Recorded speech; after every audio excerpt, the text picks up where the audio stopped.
Hello नमस्कार, स्वागत है आप सभी का हिंदी वितान के यूट्यूब चैनल पर। कल हम लास्ट में प्रत्यय को लेकर बात कर रहे थे और उससे जो आगे का सीरीज है, मैंने आपको कहा था कि मैं एक क्लास फिर लूंगा इसमें प्रत्यय को लेकर। तो लास्ट में मैंने जहां पर क्लास छोड़ी थी ठीक उससे आगे की हम बात कर लेते हैं। देखो, लास्ट में मैंने आपको कल कहा था कि प्रत्यय जो है उसको जब हम पढ़ेंगे तो मैं एक बार थोड़ा सा रिवाइज कर दूं। मैंने कहा था कि प्रत्यय जो है प्रति प्लस अय से मिलकर बना हुआ है। तो आपने कहा था कि प्रति प्लस अय में अय आपका मूल शब्द है और प्रति इसमें उपसर्ग के रूप में प्रयोग हो रखा है।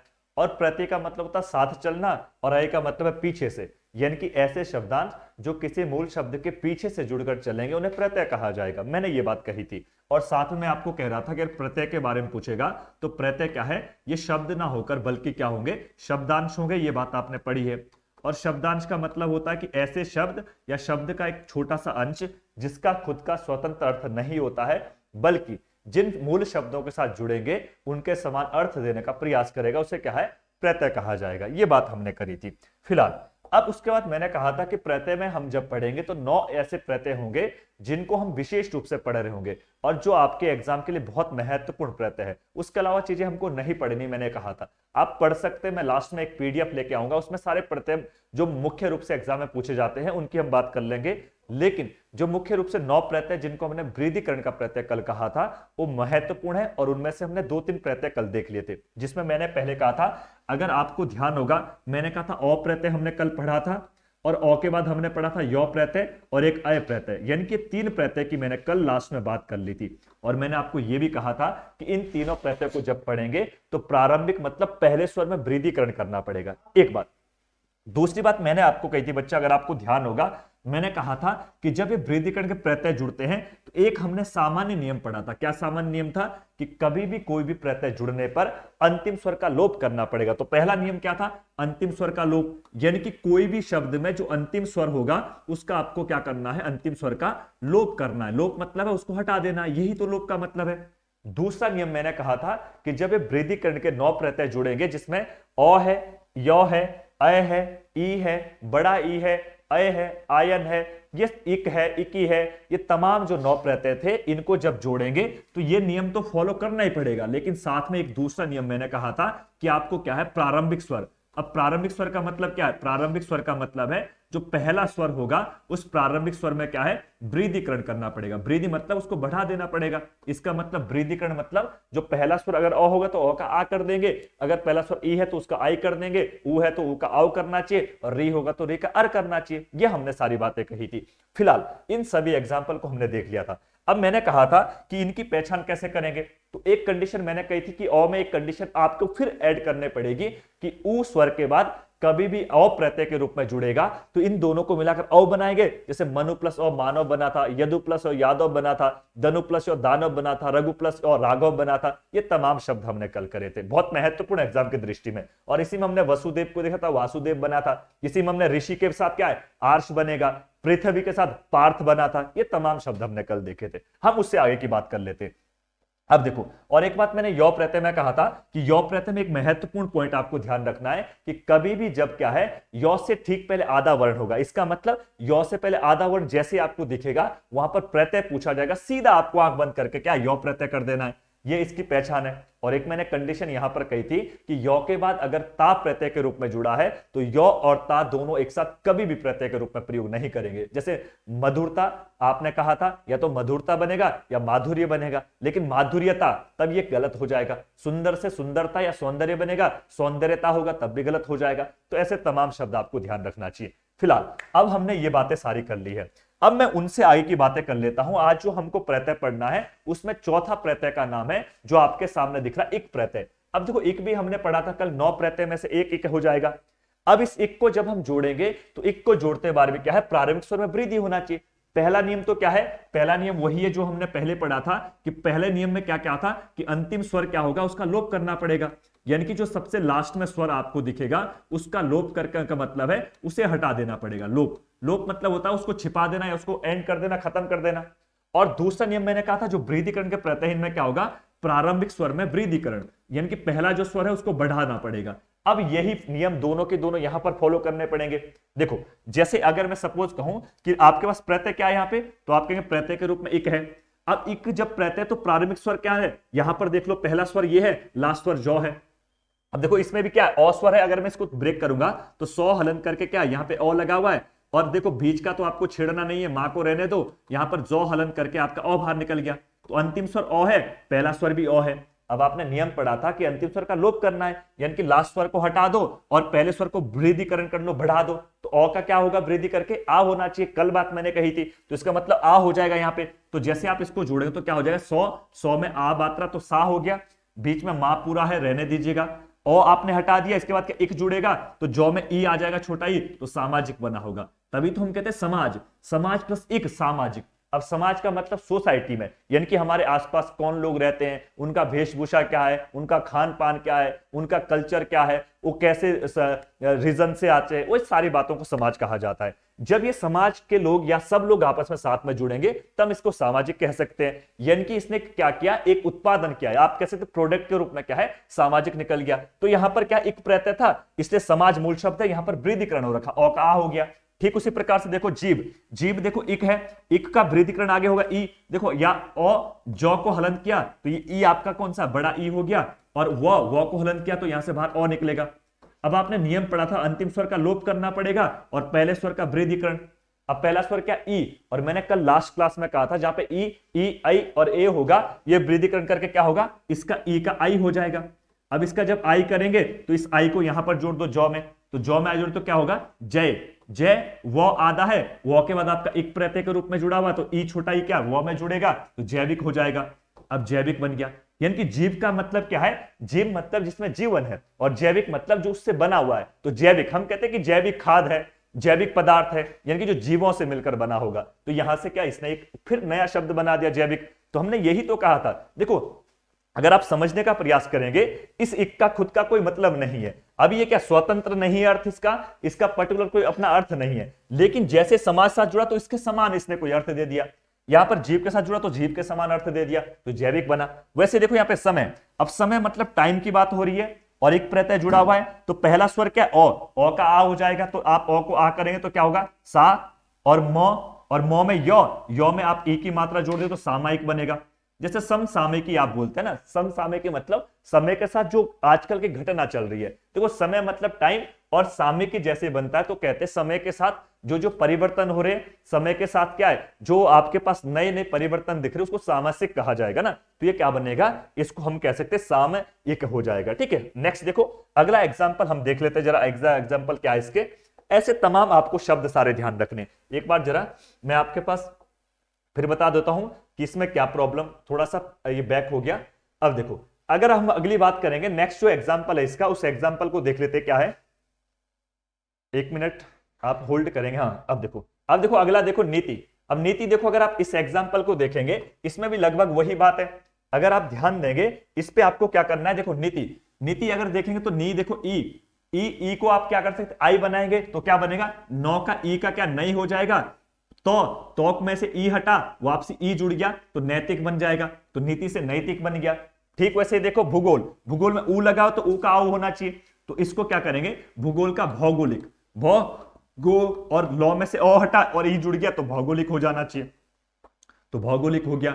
अब इस एग्जाम्पल को मैं ऊ वाले को बता रहा हूं क्योंकि इसको हमने नहीं किया है, वैसे कल तो किया था लेकिन अब मैं फिर आज बता रहा हूं। देखो भौ को हलन किया तो यहां पर क्या है, बड़े वाला ऊ दिख गया आपको, और गो को पूरा रहने दो, और यहां पर लॉ है, लॉ को हलन करके यहां पर ओ निकल गया, लास्ट में आपका एक प्रत्यय है। अब आपने कहा था अंतिम स्वर का लोप करना पड़ेगा, अंतिम स्वर हटा दो, और यहां पर ऊ है, इस ऊ का क्या होना चाहिए, आव हो जाना चाहिए, तो ये आव हो गया। तो अब सबको जोड़े तो क्या बनेगा, भौ गो और लॉ को हलंत करके आधा, और इसमें एक जुड़ेगा तो क्या होगा भौगोलिक, तो ये भौगोलिक हो जाना चाहिए। भूगोल मतलब होता है कि जो आपके आसपास का जो गोल है ना, भूगोल मतलब भू मतलब भूमि, गोल मतलब गोल, भूमि जो गोल है, और भौगोलिक मतलब होता है कि भूमि की स्थिति कैसी है, उसको भौगोलिक स्थिति कहा जाएगा ना, ऐसे आपको ध्यान रखना है। नेक्स्ट देख लेते हैं जरा आगे के एग्जाम्पल क्या क्या है, क्योंकि मैंने स्लाइड को इसीलिए बना रखा आज क्योंकि ताकि आपका ज्यादा समय नहीं लगेगा, नहीं तो इन चीजों को लिखने में मुझे बहुत समय लग जाता है। अब देखो अगला एग्जाम्पल क्या है, शिक्षा में एक प्रत्यय है तो आगे ई है तो ई का आई हो जाना चाहिए, तो क्या बनेगा ई का आई करें तो शैक्षिक, क्या बनेगा शैक्षिक। अब कुछ बच्चे कहेंगे शैक्षिक क्यों हुआ? देखो यहां से आ का तो हमने लोप कर दिया और आ हटने के बाद इसमें ई जुड़ा तो ई यहां पर जुड़ गया, शैक्षिक हो गया। वैसे देखो इतिहास एक प्रत्यय तो ई का आई होना चाहिए तो ऐतिहासिक बनेगा। क्या बनेगा? ऐतिहासिक। तो ऐतिहासिक हो जाना चाहिए, एक प्रत्यय जुड़ा और पहले प्रारंभ में क्या वृद्धिकरण हो गया। अध्यात्म, अध्यात्म से क्या बने? आध्यात्मिक। एक प्रत्यय से प्रारंभ में वृद्धि हो गया तो अ का आ हो गया तो आध्यात्मिक। देखो यहां पर मौ हलंत करके आधा हुआ तो मौ आधा है, अब मौ में आपने ई जोड़ना छोटा ई तो यहां पर मात्रा जुड़ जाएगी तो आध्यात्मिक बन गया। अध्यात्म से जिसने अपने आप को बनाया है उसको आध्यात्मिक कहा जाएगा, इसका आध्यात्मिक हो जाना चाहिए। नेक्स्ट देखो अगला एग्जांपल, प्रयोग। प्रयोग प्लस एक, है ना। अब देखो प्रयोग, अगर आप ध्यान देंगे प्रयोग में क्या है आपके पास, अगर मूल शब्द प्रयोग है एक प्रत्यय तो आगे आ का क्या है? आ होना चाहिए। तो प्रा हो गया, औ का आ हो गया, प्रायोग, गौ में ई तो प्रायोगिक, प्रायोगिक बन जाना चाहिए। नेक्स्ट देखो विज्ञान। विज्ञान में देखो ई का क्या होगा? आई हो जाएगा तो क्या बनेगा? वी का आई हो गया, वैज्ञानिक, वैज्ञानिक। यानी कि विज्ञान को जो जानता है, विज्ञान का जो ज्ञान रखता है, जिसको विज्ञान आती है, जो विज्ञान को समझता है उसे वैज्ञानिक कहा जाएगा। इसलिए हम कहते हैं ना वैज्ञानिक है ये, मतलब विज्ञान के बारे में जानता है। वैज्ञानिक ऐसे तो नहीं होगा जिसको हिंदी आती है, अब मेरे को तुम वैज्ञानिक कह दो, मैं तो नहीं हूं वैज्ञानिक, लेकिन जो साइंस के बारे में जानता है, जो लेबोरेटरी में जानता है, जो आपके पास नए नए रिसर्च कर सकता है, जो परमाणु बना सकता है, जो दवाई केमिकल बना पाएगा, वही वैज्ञानिक है। इसका मतलब जो विज्ञान का ज्ञाता होगा, जो विज्ञान के बारे में जानता हो, वैज्ञानिक हो जाएगा। ये आपको ध्यान रखना। नेक्स्ट देखो अगला प्रश्न आपके पास, अगला प्रश्न देख लेते हैं। नेक्स्ट स्लाइड पर आपके पास है अनुसंग प्लस एक, आनुषांगिक बनेगा। अब मैं सबको यहां से जल्दी जल्दी करते रहूंगा ताकि आपको सबको ध्यान रहेगा। देखो अनुषांगिक, देखो अनुषांगिक, आनुषांगिक, और ये शब्द एग्जाम्पल में बार बार पूछता है, आनुषांगिक, गिक हो जाएगा ना, आनुषांगिक। अब देखो यहां से वाक्य शुद्धि पूछता है, मूल शब्द अनुसंग है। देखो अनुसंगत शब्द था, मूल शब्द अनुसंग, इसमें एक प्रत्यय जुड़ा तो आनुषांगिक बनेगा, इसको ध्यान रखना है। तो अ अनुसंग में अ था लेकिन यहां पर आ हो जाएगा, वाक्य शुद्धि में बहुत बार पूछा गया है ना। नेक्स्ट देखो प्रमाण, प्रमाण में एक प्रत्यय तो प्रामाणिक, प्रमाणिक किया जाता है या प्रमाणित किया जाता है कि ऐसा नहीं होगा, प्रमाणित नहीं प्रामाणिक। अगर आप लोग ध्यान रखेंगे प्रमाण में अ लगा हुआ है लेकिन एक प्रत्यय से आगे में वृद्धिकरण हुआ तो प्रामाणिक हो गया। और ये एग्जाम्पल ज्यादा ऐसे पूछता है कि ये वाला बना के देगा कि प्रामाणिक में मूल शब्द क्या है, प्रत्यय क्या है। तो आपने कहा कि यहां पर एक तो आपको सीधे सीधे प्रत्यय दिख रहा है, लेकिन नियम क्या था कि पहले में वृद्धिकरण हुआ, इसका मतलब इसको छोटा करना पड़ेगा, ये प्रमाण मूल शब्द आ जाएगा। तो ये आपके पास इधर देखो, ये मूल शब्द आगे वाला, ये प्रत्यय है और ये इसका प्रोडक्ट बन जाएगा। तो एग्जाम में कुछ भी पूछे, एग्जाम में क्या पूछता है, ये वाला प्रोडक्ट देता है, बोलता प्रत्यय क्या है, एक हो गया, मूल शब्द क्या है, प्रमाण हो गया। ये सब आपको ध्यान रखने, ठीक है। अब देखो प्रशासनिक, प्रशासन, ये इक लिखा हुआ है लेकिन ये गलत है, लिखा प्रशासन है, ठीक है। क्या है? प्रशासन। प्रशासन हम कहते हैं ना, शासन प्रशासन दोनों साथ में मिलकर काम कर रहे हैं, और प्रशासन के साथ में जब तक शासन काम नहीं करेगा तब तक नहीं चलती चीजें। हम कहते हैं ना कि किसी भी गाड़ी को चलने के लिए दो टायरों का होना जरूरी है, जब तक दोनों टायर काम नहीं करेंगे तब तक चीजें नहीं चलेगी। यानी कि शासन प्रशासन साथ मिलकर जब कार्य करेगा तभी एक बेहतर राज्य की आप कल्पना कर सकते हैं। ठीक उसी प्रकार से यहां पर प्रशासन जो शब्द है इसमें एक प्रत्यय जोड़ेंगे तो ई का आ हो जाना चाहिए आगे, तो प्रशासनिक, प्रशासनिक, प्रशासनिक अधिकारी ना, प्रशासनिक अधिकारी, ऐसे आपके पास शुद्ध हो जाना चाहिए। वैसे देखो एक प्रत्यय में आगे इच्छा है तो इच्छा ई का क्या आई हो जाएगा, इच्छा के अनुसार, तब क्या ऐच्छिक हो जाएगा, क्या होगा, ए आधा छ में से आ हट गया, लोप हो गया, ई जुड़ा तो ऐच्छिक बनेगा। अब देखो आपके पास क्या ऐच्छिक का मतलब होता है, इच्छा के अनुसार। अब इच्छा का मतलब इच्छा है आपकी जो विश है। हम कहते हैं ना, अगर आपने एमए किया होगा किसी बच्चे ने या कोई ऐसा एग्जाम किया होगा तो उसमें ऑप्शन लिखा रहता है कि ऐच्छिक, एक आपका सब्जेक्ट क्या होगा, ऐच्छिक होगा, यानी कि इच्छा के अनुसार कौन सा सब्जेक्ट आप लेना चाह रहे हो। मेरी इच्छा है मैं संस्कृत लूंगा, मेरी इच्छा मैं हिंदी पढ़ूंगा, मेरी इच्छा है मैं ग्रामर पढ़ूंगा, मेरी इच्छा मैं साइंस पढ़ूंगा, यानी कि इच्छा के अनुसार उसे ऐच्छिक कहा जाएगा। तो इच्छा प्लस एक क्या हो जाएगा, ऐच्छिक, ऐसे है ना। नेक्स्ट देखो अगला एग्जाम्पल देखते क्या है। अब देखो हृदय, यहां पर हृदय लिखा हुआ लेकिन हृदय है, ये महत्वपूर्ण एग्जाम्पल है, इसको जरा एक बार आप समझेंगे थोड़ा सा ध्यान से, फिर मैं आगे की बातें कर लेता हूं ना, क्योंकि महत्वपूर्ण एग्जाम्पल है। जरा देखो यहां पर अगर आप ध्यान देंगे, ये हृदय, ह में री लगा हुआ है और दो, हृदय, हृदय प्लस एक लिखा हुआ है। अब देखो अगर आप लोग बेटा थोड़ा ध्यान देंगे, यहां पर ह में री लगा हुआ है, अगर मैं इसको बिखरे कर तो ह हलन करके यहां से री निकलेगा, री तो निकलना चाहिए, पीछे आपका एक है। अब आपने कहा था पीछे दो भी है, दो को हलन करके अ बाहर निकलेगा, कोई दिक्कत नहीं है। तो अ का तो लोप हो ही गया पहले, लेकिन आपने कहा जो पहला स्वर इसका वृद्धिकरण करके क्या करेंगे, तो आपने कहा री जो है इसका क्या, री का क्या बनेगा, आर बनेगा, और आर में रॉ कैसा, हलन। यही तो हमने पढ़ा है। अब देखो अगर मैं सबको जोड़ूंगा तो क्या है, हॉ आधा है, ठीक हो गया। अब हॉ के बाद क्या है, री का आर बन गया तो आ गया, आ बन गया इसका। अब रॉ आधा है तो रॉ ऊपर चला गया, किसके ऊपर, अगले के ऊपर, तो अगला शब्द क्या, दो है।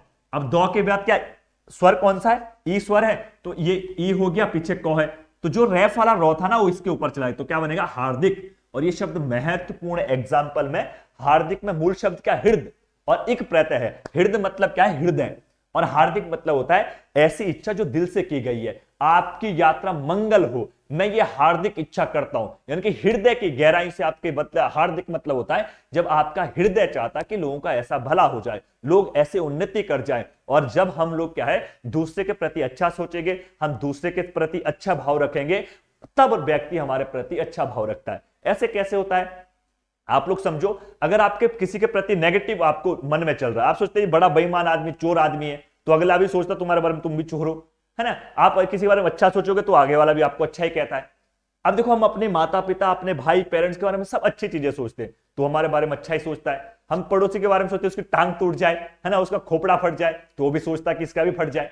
मतलब जैसा हम सोचेंगे वैसी चीजें होती है, यानी कि हमारा हृदय जैसा चाहता है वैसा ही हम सोचते हैं और दूसरा व्यक्ति भी वैसा सोचेगा। इसलिए हमारा हार्दिक का मतलब है जो हमारा हृदय किसी के प्रति जो हार्दिक इच्छा रखता है ना, हार्दिक। अब देखो, और ये जो एग्जाम्पल यहां पे महत्वपूर्ण, इस नोट को पहले पढ़िएगा, फिर नोट की आगे की मैं बात कर लेता हूं। देखो नोट क्या लिखा हुआ है, आपको एज इट इज चीजों को लिखना पड़ेगा। नोट में देखो क्या लिखा हुआ है, नोट पे लिखा हुआ है द्वितीय पद के प्रारंभिक स्वर में परिवर्तन होता है क्योंकि प्रत्यय उसी शब्द को प्रारंभिक स्वर में परिवर्तन करता है जिसके साथ वह लगता है। इसका मतलब यह हुआ कि अगर आपने प्रारंभिक स्वर यानी कि कोई भी प्रत्यय, देखो इक प्रत्यय है, यहां पर इक प्रत्यय है और यह भी इक प्रत्यय है, और इक प्रत्यय का मतलब होता है कि उसने क्या, प्रारंभिक स्वर में वृद्धि करनी है।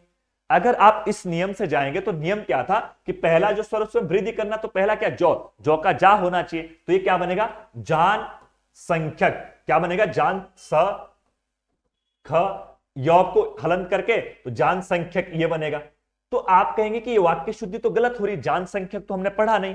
इसका मतलब ऊपर नोट पे लिखा गया है कि जब द्वितीय पद मतलब दो पद होंगे, कहीं पर भी दो पद का मतलब है दो शब्द होंगे, तो प्रारंभिक स्वर में परिवर्तन नहीं होता, है ना, नहीं होता, यहां पर नहीं होना चाहिए, नहीं होता, क्योंकि प्रत्यय उन्हीं के साथ जुड़ता है जिसमें क्या है, उसमें मूल परिवर्तन शब्द में परिवर्तन करना चाहिए। यानी कि इसका मतलब यह है कि अगर आप इसको ध्यान से समझेंगे तो इसमें दो शब्द है, एक जन है, एक संख्या है। कौन से पद है दो, एक जन, जन मतलब लोग, संख्या मतलब नंबर्स, ये दो पद है। अब आपने ये पढ़ा है, ऊपर लिखा गया है कि प्रारंभिक स्वर में क्या परिवर्तन नहीं होगा। इसका मतलब जो पहला स्वर अगर आप देखेंगे दोनों पदों में से, तो पहला स्वर ये है, ठीक है, लेकिन दूसरे पद का पहला स्वर ये वाला है। तो हमने नियम क्या कहा है, नियम ये कह रखा है कि जो दूसरा शब्द है ये वाला, क्योंकि प्रत्यय तो यहां पर है, इसके तुरंत बाद में प्रत्यय है, एक के जन के साथ तो प्रत्यय नहीं है, प्रत्यय क्या है, संख्या के बाद है। इसका मतलब यह हुआ कि किसी भी शब्द में अगर दो पद होंगे तो दो पदों में से जो पहला पद उसमें वृद्धिकरण नहीं होगा, बल्कि जो प्रत्यय के साथ में जो शब्द है उस शब्द में आपको परिवर्तन करके उसमें वृद्धिकरण करना है। इसका मतलब जन आपको बिल्कुल एज इट इज रखना है, और संख्या जो है इसमें वृद्धिकरण होगा तो सा हो जाएगा, सा ख्य य क, है ना, तो जनसंख्या क्या होगा, जनसांख्यिकी। तो इसको हम क्या कहेंगे, ऐसे जो एग्जाम्पल रहते हैं इसको आपको ऐसे ध्यान रखना है ना। तो जिनको थोड़ा सा दिक्कत हो रहा होगा वो लोग थोड़ा ध्यान रखेंगे, इसमें ये नियम आपको महत्वपूर्ण है और ये एग्जाम में बार बार पूछा जाता है। क्या पूछा है, एग्जाम में पूछता है कि जनसंख्यिकी में कौन सा प्रत्यय है, तो जनसंख्यिकी में एक प्रत्यय है, जनसंख्या मूल शब्द था और इसमें क्या है, यहां पर वृद्धिकरण हुआ तब ये सांख्यिकी बना। वैसे देखो अगर जनतंत्र, जनतंत्र में भी दो शब्द है, एक जन है, जन मतलब लोग, तंत्र मतलब शासन, तो जन प्लस क्या है, तंत्र हो जाएगा, जन प्लस तंत्र, ये आपके पास दो पद है। और प्रत्यय जो है एक प्रत्यय है, तो एक प्रत्यय किसके साथ जुड़ा हुआ है, तंत्र के साथ में, तो वृद्धिकरण अब जान में नहीं हो, जान तांत्रिक नहीं बनेगा बल्कि जन तांत्रिक बनेगा। तो इसका मतलब यहां पर तो का औ का क्या आ होना चाहिए, तो जुड़ेंगे तो दोनों क्या बनेंगे, जो नौ जन, अब तो का क्या ता हो जाएगा, तो जनतांत्रिक, तो क्या बनेगा, जनतांत्रिक। अब इसको आप क्या है जनतांत्रिक करेंगे जानतांत्रिक नहीं करेंगे, तब जानतांत्रिक वाक्य शुद्धि में गलत हो जाएगा, ऐसे ध्यान रखना है। वैसे देखो लोकतंत्र, अब लोकतंत्र में देखो ओ है, ओ का अगर वृद्धिकरण करें तो आओ होना चाहिए, तो हम करेंगे क्या, लोकतांत्रिक, है ना, ऐसे, तब ये गलत है, लोकतंत्रिक, लोकतंत्रिक होना चाहिए था वैसे, लेकिन ये वाक्य शुद्धि में गलत है। क्यों? क्योंकि आप अगर ध्यान रखें, तंत्र मूल शब्द है, लोक अलग है, दो शब्द है। अब दोनों में से हमने कहा कि पीछे वाले में वृद्धिकरण होना चाहिए, तो पीछे में वृद्धिकरण करें तो क्या होगा, पहले वाला सेम एज इट इज रहेगा लोक, लेकिन दूसरे में हम वृद्धिकरण तांत्रिक करेंगे तो लोकतांत्रिक बनेगा। हम ये तो कहते हैं लोकतांत्रिक राज्य है, या भारत लोकतांत्रिक गणराज्य है, अब लोकतांत्रिक नहीं है बल्कि लोकतांत्रिक है, तो ये क्या है, पीछे वाले में वृद्धिकरण होगा, आगे में तो एज इट इज रखा है, तो इसको आपको समझना पड़ेगा। बहुत महत्वपूर्ण एग्जाम्पल है, इन सभी को ध्यान रखेंगे, है ना। वैसे देखो गणतंत्र है, गणतांत्रिक नहीं होगा, गणतांत्रिक होगा, तो गणतांत्रिक, इसको गणतांत्रिक आपको ध्यान रखना है।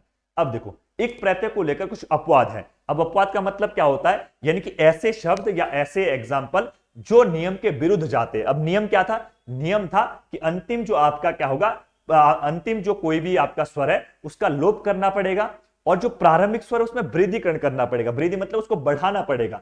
यानी कि मैं ये कह सकता हूं कि जो अपवाद वाले हैं, जो हम नियम पढ़ रहे हैं, उस नियमों के विरुद्ध जाकर या उस नियम को ना मानकर नियम के अलग कहीं पर चीजें हो रही होगी, इसका मतलब ये हुआ कि यहां पर कोई ना कोई दिक्कत है। अब देखो अपवाद में मैंने नोट करके लिखा है कि प्रारंभिक स्वर में परिवर्तन नहीं, अंतिम स्वर का लोप होता है जब ये प्रत्यय जुड़ेंगे। यानी कि इक प्रत्यय के कुछ ऐसे एग्जाम्पल है जिनमें हम पहले के स्वर में वृद्धिकरण नहीं कर सकते, जैसे कल यो प्रत्यय मैंने कहा था, अंत प्लस यो, अंत्य नहीं हुआ था बल्कि अंत हुआ था। ऐसे एग्जाम्पल इक में भी होते हैं जिनमें पहले स्वर में वृद्धिकरण नहीं करना। देखो जैसे इक है तो आगे क्षण है, तो ये होना क्या चाहिए था, क्षणिक होना चाहिए था, लेकिन हम क्या क्षणिक भर के लिए कहते हैं, नहीं, ये वाक्य शुद्धि में गलत है। हम कहते हैं क्षणिक समय के लिए मैं वहां जा रहा हूं, मुझे क्षणिक जल दे दीजिए, मुझे क्षणिक खाना खाना, क्षणिक मतलब थोड़ा सा अल्प, तो इसका शुद्ध क्या होता है, इसका क्षणिक हो जाएगा। इसका मतलब एक प्रत्यय तो आया, लेकिन एक प्रत्यय ने जो कंडीशन थी कि प्रारंभिक स्वर में वृद्धिकरण होना चाहिए था, जब हमने वृद्धिकरण किया तो वाक्य शुद्धि गलत हो रही थी, इसलिए यहां पर वृद्धिकरण नहीं हुआ।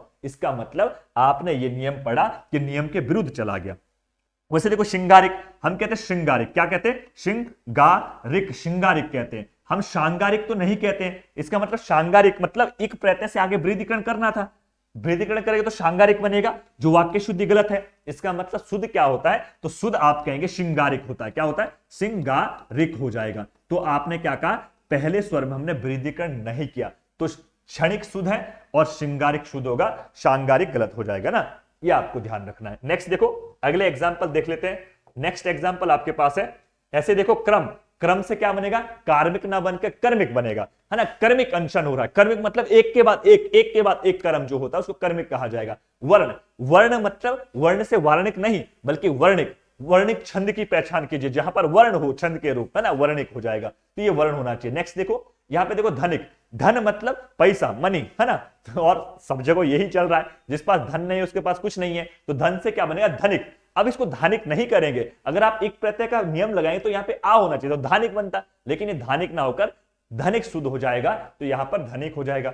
अगला देखो नेक्स्ट, अगला प्रत्यय के रूप में आपके पास है एक ही प्रत्यय। अब मैंने कहा था एक ही प्रत्यय भी वृद्धिकरण का प्रत्यय है, और इस प्रत्यय में भी लगभग वही कंडीशन है जो इससे पहले की हम पढ़ चुके हैं, तो बहुत आपको नहीं चीजें करनी है, वही एग्जाम्पल वैसे ही रहेंगे। अब सिर्फ आपके पास क्या हो रहा है, ई और की जुड़ जाएगा प्रत्यय के रूप में। जैसे अब देखो जैविक, जैविक में देखो पहला स्वर क्या, ई का क्या हो जाएगा, आई हो जाएगा, तो आई कैसे करें, जौ का आई कर दो जय, और वो में ई जुड़ गया तो वी हो गया, तो जैविकी, यानी कि जीव से बना हुआ जैविकी हो जाना चाहिए। वैसे देखो समाज, समाज में एक ही प्रत्यय है, तो सौ का क्या, औ का आ हो जाएगा, तो सा बन जाएगा, सामा, और जौ में ई जुड़ जाएगा तो सामाजिक इकी, है ना, सामाजिक ही बन जाएगा। नेक्स्ट देखो दिन, दिन देखो ई का आई हो जाएगा, तो ई का आई करेंगे तो क्या हो रहा है, दई, द, नौ में ई, तो दैनिकी हो जाएगा, दैनिकी मतलब दिन की चर्या, दैनिक, दैनिक जीवन में यह करना चाहिए। दैनिक मतलब होता है दिन का जो डेली का आपका रोटेशन है उसको दैनिकी कहा जाएगा, ठीक है, तो ये क्या हो गया, दैनिकी, है ना। नेक्स्ट देखो अब अनुवंश, आनुवंशिक, ये आनुवांशिक हो जाएगा। देखो अनुवंश मतलब होता है, अनु मतलब पीछे से, वंश मतलब होता है, अब वंश मतलब जो हमारे पूर्वज है उनकी हम वंशज है, तो वंश मतलब जो हमारा कहीं ना कहीं अपना घर से जो संबंध है उसको वंश कहा जाएगा, और अनु मतलब पीछे से, तो हम आनुवांशिक कहते हैं कि मेरे तो आनुवांशिक गुण है, ये हम तो आनुवांशिक के खतरनाक थे, हम तो आनुवांशिक की पढ़ने के बिल्कुल निकम्मे हैं। तो आनुवांशिक मतलब होता है जो हमारे पूर्वज है उनके पीछे पीछे जो उनके संस्कार है, उनके जो गुण है, वो हमारे पीछे आ गए, तो उसको आनुवांशिक कहा जाएगा। इसलिए तो क्या है, जिराफ की मुंडी इतनी बड़ी होती है कि भयंकर ऊपर पेड़ को छू जाता है, क्योंकि उनके आनुवांशिक उनके जो चाहते हैं। अगर आपने पढ़ा होगा साइंस में, बायो वगैरह में, कहते कि क्या है, जब चरने के लिए नीचे घास नहीं थी तो जिराफ ने अपनी मुंडी को ऊपर ले गया पेड़ पर, तो ऊपर करते करते बड़ी मुंडी हो गई, ऐसे कहते, तो आनुवांशिक मिला उनको, ऐसी चीजें। अब देखो अगला प्रत्यय का नाम है, अगर आप पढ़ेंगे ई प्रत्यय, और ये ई और बड़ी ई को मैं दोनों को एक बार बता दे रहा हूं, तब अलग अलग करके पढ़ रहे, ठीक है। देखो अगर बच्चा आप ध्यान देंगे, ये दो प्रत्यय एक साथ पढ़ना चाहिए वैसे ना, ई, एक ई छोटा ई है और एक आप बड़ा ई कहते हैं, ये दोनों प्रत्यय हैं। अब देखो जब बच्चा आप इसको पढ़ेंगे ना, बड़ा ई और छोटे ई को, तो एक चीज महत्वपूर्ण रूप से ध्यान रखना चाहिए कि कभी भी जब आप इन चीजों को पढ़ेंगे तो एक महत्वपूर्ण बात मैं आपको बताना चाह रहा हूं। क्या बता रहा हूं जरा समझो। यहां पर आपको ध्यान रखना है कि कभी भी जब आपके पास किसी भी शब्द में छोटी ई की मात्रा अंत में लगी रहेगी, तो मैक्सिमम मैं कह रहा हूं कि 99% चांसेस रहेगा कि वो शब्द आपका पुल्लिंग होना चाहिए। अब 99% का मतलब है कि 100% में अभी 1% बचा हुआ अपवाद वाली कंडीशन है। इसका मतलब किसी भी शब्द के अगर अंत में कोई भी शब्द लास्ट में अगर छोटी ई की मात्रा लगी है तो क्या है, पुल्लिंग शब्द हो जाएंगे। ये आपको ध्यान रखना है। ये आपको जब आप क्या करते हैं, कोई शब्द में अगर आपको लिंग, वचन, काल, कारक ऐसे करके पहचानना है तो लिंग, जेंडर को पहचानने में बड़ा मदद करता है। इस बात को ध्यान रखना चाहिए ना। अब देखो बड़ा ई, किसी की शब्द में अगर बड़े ई की मात्रा अंतिम में है तो वो ऐसे शब्द क्या होंगे, स्त्रीलिंग हो जाएंगे, ये स्त्रीलिंग हो जाएंगे। और इसकी भी कंडीशन लगभग 99% हम मान सकते हैं। मैं 100% इसलिए नहीं कह रहा हूं क्योंकि 100% कोई चीजें होती नहीं है, क्योंकि अपवाद भी होते हैं, तो अपवाद वाली चीजें छोड़ दीजिए फिलहाल। अब देखो, अब इसको समझने का बहुत आसान तरीका है, मैं कहता भी बहुत बार एग्जाम्पल को कराते बार। देखो छोटा ई मतलब छोटा है, ये बड़ा ई है, और इसके साथ में देखो ऊ और ऊ प्रत्यय तो नहीं, अगर वो होते तो मैं ये बात भी कहता हूं कि इसके साथ में दो चीजें क्या है, जहां पर छोटा ऊ है वो इसके साथ जुड़ जाएगा, बड़ा ऊ यहां पर आता है, तो बड़े ऊ वाली क्या स्त्रीलिंग हो जाएगी, छोटे वाली क्या है पुल्लिंग हो जाते हैं। अब देखो, अब आपके घर में देखो, आपके घर में महिला पुरुष तो होते होंगे सबके घर में, मम्मी पापा तो सबके हैं घर में। तो देखो मम्मी पापा में से बड़ा कौन है, मम्मी बड़ी है, क्योंकि मम्मी की पावर चलती है। मम्मी बोलेगी तो ये चीज हो जाएगा। मम्मी ने कहा, तुमने बोला कि मेरे को 1000 रुपए चाहिए है ना, पार्टी करनी, बर्थडे पार्टी, अगर मम्मी ने मना कर दिया तो पापा के जेब से पैसे निकलेंगे नहीं। मम्मी ने यस कर दिया तो पैसे मिल जाएंगे। इसका मतलब चलती किसकी, मम्मी की। महिलाओं को सब जगह महिला आगे है, महिला बड़ी है। तुम बस पर ऐसे बैठे हो मजे से, है ना, इलेक्ट्रॉनिक बसें चल रही है आजकल देहरादून में, मैं खूब बैठा हूं या तुम बैठे हुए, और पर ऐसे महिला आ गई तो तुम खड़े उठ के बोल दिया बहन जी बैठो। इसका मतलब क्या है, महिलाओं को सम्मान देना है, महिलाएं सबसे आगे। और सबसे बड़े पद पर अभी महिला ही है देश में, कौन, राष्ट्रपति जी भी महामहिम महिला जी है। और उसके बाद आप दूसरी बात करेंगे तो वित्त मंत्री, फाइनेंस मिनिस्टर भी महिला जी है। मतलब सब कुछ देश में महिलाओं के हाथ में है। इसका मतलब यह है कि जो बड़ी ई की मात्रा है वो सदैव महिलाओं के साथ लगती है, क्योंकि महिला बड़ी है ना। पुरुष बेचारे छोटे, ठोक पीट के सही कर दिए जाएंगे, इसका मतलब ये छोटी मात्रा के साथ जुड़ जाएंगे। ये आपको ध्यान रखना है। अब देखो ये बातें तो है लिंग को पहचानने की, लेकिन हम प्रत्यय को पढ़ रहे, तो प्रत्यय को अगर जोड़ दिया जाए, अब देखो सरत, सरत मतलब होता है साथी। अब सरत में जैसे आप छोटा ई जोड़ेंगे तो छोटा ई का नियम क्या है कि आगे आप वृद्धिकरण करेंगे, तो 100 में अ है, अ का आ हो जाएगा, सा रो। अब थौ में ई जुड़े तो सारथी बनेगा। अब देखो सारथी हम कहते हैं ना कि तुम मेरे सारथी हो, तुम मेरे दोस्त हो। सारथी मतलब क्या है, जैसे आपने अगर महाभारत पढ़ा होगा तो महाभारत में कौन है, अर्जुन क्या है, उसका सारथी कौन, कृष्ण है। तो सारथी मतलब होता है जो सारथी देने, साथ देने वाला, या जो घोड़े को हाँकने वाला या रथ को चलाने वाला, उसको सारथी कहा जाएगा। जो पुल्लिंग शब्द हो गया क्योंकि इसमें छोटी की मात्रा लग गई। वैसे देखो मरुत, मरुत से क्या बनेगा, मरुत से बनेगा मारुति। अब मारुति देखो कौन है, आप कहते हैं मरुत, मरुत से मारुति बना, और मारुति किसका प्रयोगवाची है, हनुमान का। तो हनुमान क्या पुल्लिंग है, तो छोटा ही आ गया तो पुल्लिंग हो गया। वैसे देखो बाल्मीकि, एक बच्चे ने भी टेलीग्राम में जस्ट अभी ये प्रश्न पूछा था। अब देखो यहां पर बाल्मीकि लिखा हुआ, वाक्य शुद्धि गलत हो रखी है, लेकिन ये मूल शब्द है बल्मीकि, क्या है, बल्मीकि। अब देखो बल्मीकि मूल शब्द में ई प्रत्यय जुड़ा हुआ है। अब आपने नियम पढ़ा होगा, जो बाल्मीकि है जिसने रामायण को लिखा, रामायण लिखने वाले कौन, बाल्मीकि है। और बाल्मीकि के जो पिता थे उनको, या इनके जो पूर्वज उनमें से कौन, बाल्मीकि है। और इसकी जो संतान होगी उसका नाम है वाल्मीकि। तो बल्मीकि जो व्यक्ति है, उस बल्मीकि की संतान जो थी उसका नाम आगे वाल्मीकि पढ़ा होगा। इसका मतलब आपके वाक्य शुद्धि में पूछता है, देखो ई में जब क्या है, ओ आएगा तो इसका वृद्धिकरण होना चाहिए, तो ओ का आ हो गया, वा लो मी, और मी में आपने कौ में ई की छोटी मात्रा जो, तो वाल्मीकि। अब देखो एग्जाम में प्रश्न बार बार पूछता वाक्य शुद्धि में, लेकिन वो देता क्या है, वो जानबूझ के देता वाल्मीकि, वा लो मी और कौ में बड़ी ई की मात्रा देता है। इसका मतलब बच्चा जल्दीबाजी में ये करता है कि वाल्मीकि तो बड़े व्यक्ति थे, बड़ी मात्रा लगा दो। नहीं बेटा ध्यान रखो, जो वाल्मीकि लिखने वाला था ना रामायण, उसके ऊपर चोटा तुम देखते हो, वो व्यक्ति कैसा पुरुष था, पुरुष जाति का बोध कराता, पुल्लिंग है, तो पुल्लिंग में तो मात्रा बड़ी आने ही नहीं चाहिए। अगर ये स्त्री होती तब आप इसको बड़ी मात्रा कर सकते थे, तो पुल्लिंग है तो सीधा कर दो, पुल्लिंग में लास्ट में ई आना चाहिए, तो बिल्कुल नो डाउट, टेंशन ही नहीं है, जहां पर छोटी की मात्रा वही शुद्ध हो जाएगा। तो ऐसे आप याद कर सकते हैं, बहुत आसान तरीका है ना ये याद करने का। नेक्स्ट देखो, साथ में आपकी वाक्य शुद्धि भी थोड़ी बहुत ठीक हो जाएगी।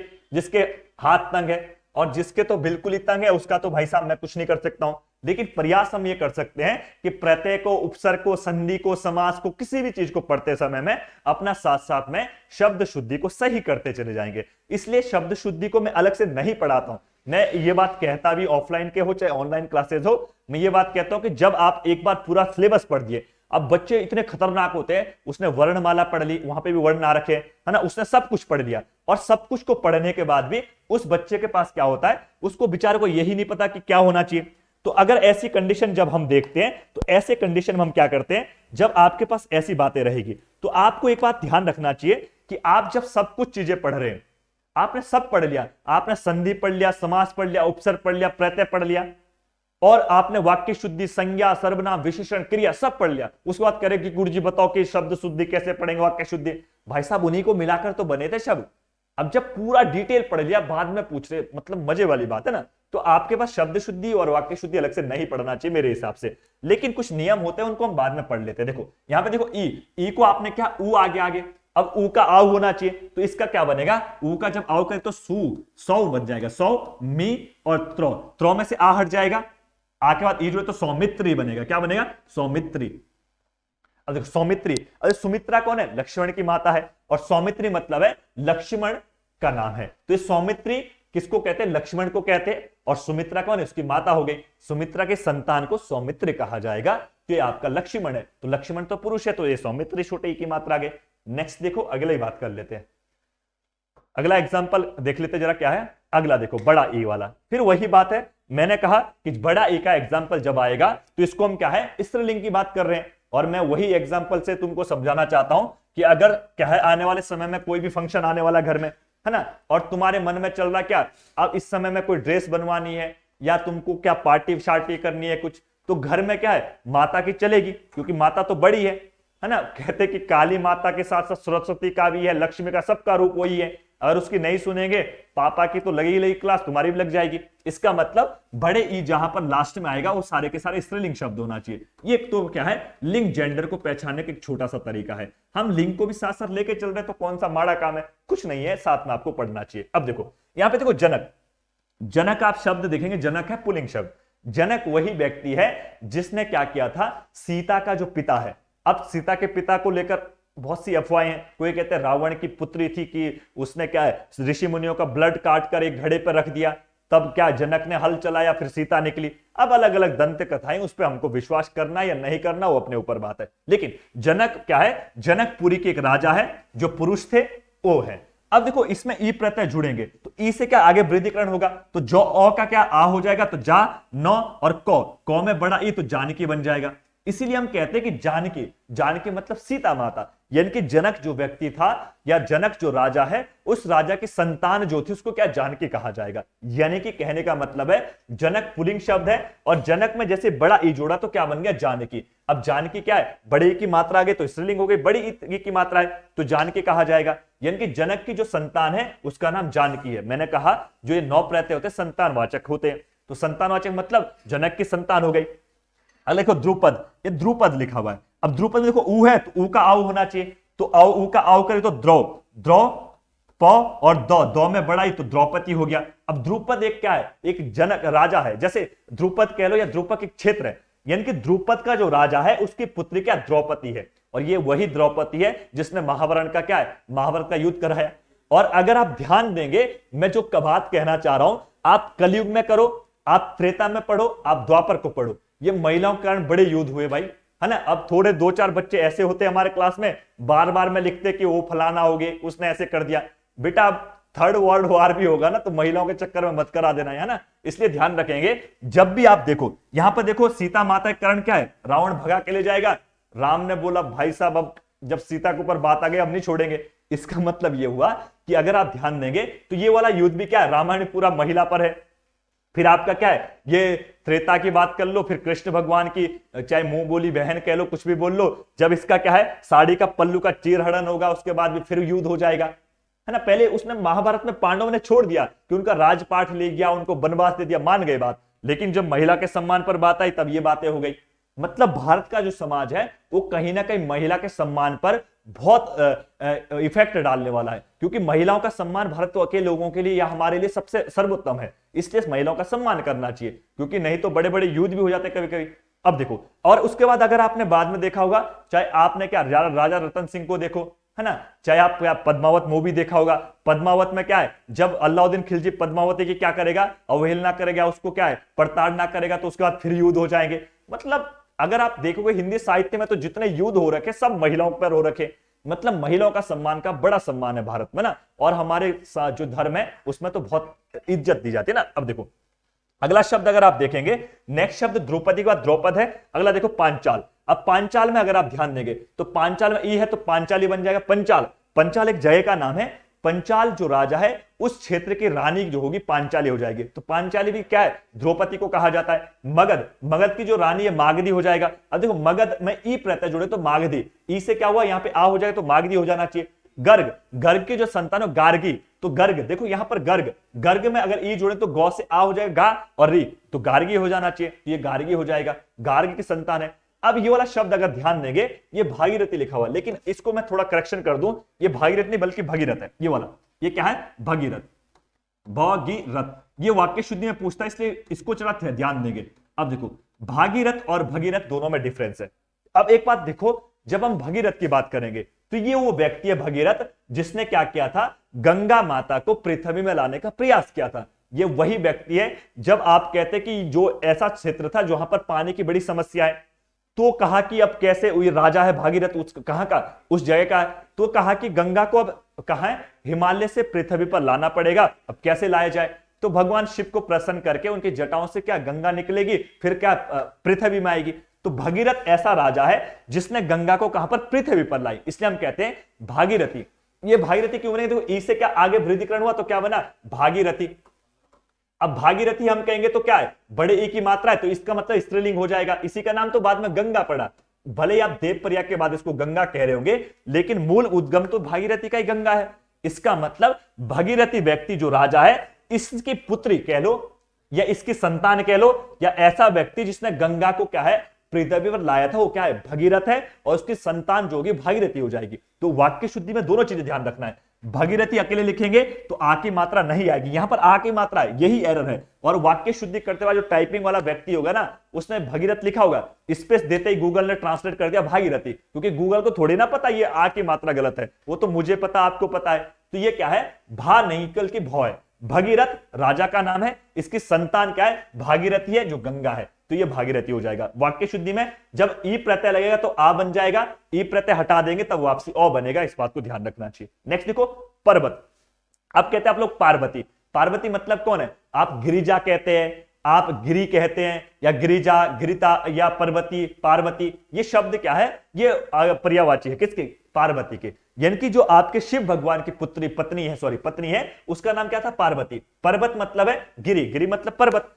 अब जो गिरी मतलब पर्वत की जो संतान है या पर्वत जो पुत्री है उसका नाम पार्वती हो जाएगा, यानी कि पर्वत में ई प्रत्यय जुड़ने पर पार्वती बना होगा, और पर्वत की जो संतान होगी पर्वत से जो उत्पन्न हो रही है उसका नाम पार्वती हो जाएगा। तो एक पर्यायवाची और याद हो गया, किसका पार्वती का क्या होगा, पार्वती का पर्वत से बना हुआ है, पर्वत मतलब गिरी, और गिरी में जब जा लगाते हैं, और जा को भी हम कहते हैं जन्म लेने वाला, जो जन्म लेने वाला जा स्त्रीलिंग हो जाता है। ये जैसे हम तो कहते हैं, तो में ता लगा दोगे तो स्त्रीलिंग हो जाएगा। तो ये भी आपने नियम पढ़ा होगा कि अकारांत वाले शब्द मैक्सिमम पुल्लिंग हो गए, आकारांत वाले क्या होते हैं स्त्रीलिंग हो जाते हैं। तो देखो जो जन्म लेने वाला अनुज, अनुजा कहेंगे तो लड़की हो जाएगी, अनुज कहेंगे तो लड़का हो जाएगा, तनुज कहेंगे तो लड़का हो गया, तनुजा कहेंगे तो लड़की हो गया। मतलब ये थोड़े से आपको ध्यान रखना चाहिए, ये वाक्य शुद्धि में बहुत हेल्प करते हैं। पर्यायवाची करने में, याद करने में आपको क्या है, हेल्प करेंगे। मैं ये नहीं कह रहा हूं सारी चीजें एक दिन में याद हो जाती है, लेकिन थोड़ा थोड़ा करके अगर याद करने का प्रयास करेंगे तो चीजें याद हो जाती है, वैसी कोई दिक्कत है नहीं फिलहाल, है ना। अब देखो अगला प्रत्यय का नाम है अयन, और अयन प्रत्यय के तो दो ही एग्जाम्पल है, वो मैंने दोनों यहां पर लिखे हुए हैं, है ना। अयन, यहां पर आयन लिखा गया, थोड़ा सा मिस्टेक है, जरा मैं इसको अयन कर दूं तब आगे बात करते हैं ना, अयन। अब देखो अगर आप ध्यान देंगे रामायण नारायण दोनों में अयन प्रत्यय जुड़ा हुआ है, और अगर आप संधि के माध्यम से देखेंगे तो मैंने यहां पे संधि भी लिखा पीछे, ये आपके पास दोनों की दोनों क्या है, वृद्धि स्वर संधि जैसी कंडीशन है ना, वृद्धि नहीं बल्कि दीर्घ, है ना, दीर्घ स्वर संधि। अब दीर्घ स्वर संधि कहेंगे कि क्यों जोड़ रहे हैं, ये ऐसे ही जोड़ रहा हूं क्योंकि यहां से वाक्य शुद्धि में बहुत बार प्रश्न पूछ लेता है। देखो यहां पर क्या है, रामायण, देखो ये अयन में क्या वृद्धिकरण है, तो आगे वृद्धिकरण होना चाहिए, ये अयन है आगे वृद्धिकरण होना चाहिए, लेकिन पहले से वृद्धि है तो और वृद्धि नहीं कर सकते, आ का आ ही रहेगा। तो अगर आप ध्यान करेंगे तो ये क्या बनेगा, रा मो में देखो यहां पर और जुड़ तो आ हो जाना चाहिए, देखो रामायण ये होना चाहिए था, लेकिन वाक्य शुद्धि में हम पढ़ते हैं कि यहां से देखो अ का लोप किया, ओ वापस तो रामायण होना चाहिए था, लेकिन शुद्ध क्या होता है, रामायण। यानी कि इसका मतलब ये यो न होकर ये वाक्य शुद्धि गलत है, आप लिखेंगे क्या, रामायण होना चाहिए। अब आप कहेंगे ये आ कहां से आया, तो आ वैसे वाक्य शुद्धि में ये होना चाहिए था, लेकिन हम कहते हैं कि वाक्य शुद्धि में रामायण जो शब्द नहीं है, इसलिए हम इसको रामायण कह देंगे। हमने आ का यहां पर आगमन कर लिया, आगमन मतलब था खुद से ऐड करना, यानी कि माना एक्स है, जब हम छोटे थे है ना, और हम टिग्नोमेट्री पढ़ रहे थे, या हमको मतलब टीचर वाले पद वाले चैप्टर पढ़ा रहे थे, तो गुरुजी आगे से बोलते थे माना एक्स है, हम बोलते थे कहां से मान लिया भाई गुरुजी ने, है ना। हम खुजलाते रहे पूरे दिन में, समझ ही नहीं पड़ रहा, माना वाई है, हम बोल रहे वाई कैसे हुआ, गुरुजी ने बोला मान लिया, माना एक्स का मान एक है, बोलो एक ही क्यों मान रहे गुरुजी, दो मान लेंगे, तो वो दिक्कत है। तो वहीं पर भी ऐसी बात है कि आगमन कर लिया, माना मैंने यहां पर आ था, ऐसे वाक्य शुद्धि में आप ध्यान रख सकते हैं। लेकिन एक शुद्ध आपने पढ़ा होगा कि कभी भी नौ से पहले अगर संधि का नियम है, इसके ठीक पहले रॉ है, तो आपको नौ का अणो करना चाहिए, इसलिए नौ का अणो हो चुका है, ये आपने व्यंजन संधि में पढ़ा होगा नियम। जैसे यहां पे देखो नारायण में नारायण हो जाएगा, तो ये नारायण नौ का अणो हो जाएगा नारायण। अयन है, दोनों में अयन संधि है ना, ऐसे आपको ध्यान रखना है। तो दोनों में प्रत्यय कौन से, अयन हो जाएंगे। नेक्स्ट देखो आयन है, आयन के भी दो एग्जाम्पल है। वत्स, वत्स मतलब होता है हे वत्स, वत्स मतलब पुत्र की बात कहते हैं ना, वत्स मतलब पुत्र है, और इससे दोनों से देखो आयन जुड़े तो वात्सायन बनेगा, क्या बनेगा, आ जुड़ जाएगा, वो का आ होगा तो वात्सायन, वात्सायन। हम कहते हैं कि वात्सायन का मतलब क्या, वत्स मतलब पुत्र, और वात्सायन मतलब होता है जब पुत्र जैसा आपको किसी से प्रेम हो जाए। वात्सायन रस का सम्राट कौन, आप कहते हैं कौन, सूरदास। इसका मतलब यह है कि पुत्र के समान जब किससे प्रेम हो जाएगा तो वात्सायन कहा जाएगा। अब कुछ बच्चे कहेंगे गुरुजी यहाँ पे नौ का अणो क्यों नहीं हुआ, देखो पहले ना तो री है, ना रॉ है, ना शो है। हमने तीन चीजें पढ़ी थी कि नौ से ठीक पहले कभी भी रॉ, री और शो अगर आएगा तब आप नौ का अणो करेंगे, ना कि नहीं कर सकते। उन दोनों में ऐसी चीजें नहीं है। अब देखो यहां पर देखो आयन आ गया, तो आयन से पहले सौ है, सौ का क्या वृद्धिकरण करके आ होना चाहिए, तो क्या बनेगा सा, तो सांस्कृति, संस्कृति या यन, सांस्कृत आयन है ना, ये हो जाएगा। देखो यहां पर ध्यान देंगे, ई को आपने हटाया तो आ होना चाहिए संस्कृतायन, तो संस्कृतियायन नहीं होगा बल्कि संस्कृतायन होना चाहिए ना। तो एक बार आप इसको जरा ध्यान से देखेंगे, सांस सौ क्री तो हटा दिया तो तायन है ना, संस्कृतायन ये हो जाएगा, ये शुद्ध है। देखो अगर आप ई को रहने देते तो यहां से आपने लोप नहीं किया, तो आपने यहां पर ई का लोप कर दिया, तब यह यहां पर क्या होगा, आ यहां पर जुड़ा तो ता हो जाएगा, तो संस्कृतायन होगा बल्कि संस्कृतियायन नहीं होगा। अगर आप ये कर रहे हो तो गलत है, क्या है, संस्कृतियायन, ये कोई शब्द नहीं है ना, तो संस्कृतियायन ये गलत है, संस्कृतायन होता है जो वाक्य शुद्धि में सही होना चाहिए। और कभी कभी क्या होते हैं, हम जो ये बातें यहां पर कर रहे हैं एग्जाम में वही चीजें फंस जाती है। और जो बच्चे अगर कभी आप ध्यान देंगे, मैंने 2-3 बार उपसर्ग को आपके टेलीग्राम पे दिया था, और जो वसुदेव वाला एग्जाम्पल है वो मेरा सबसे ऊपर डाला हुआ है, वसु प्लस ओ और वसुदेव प्लस ओ।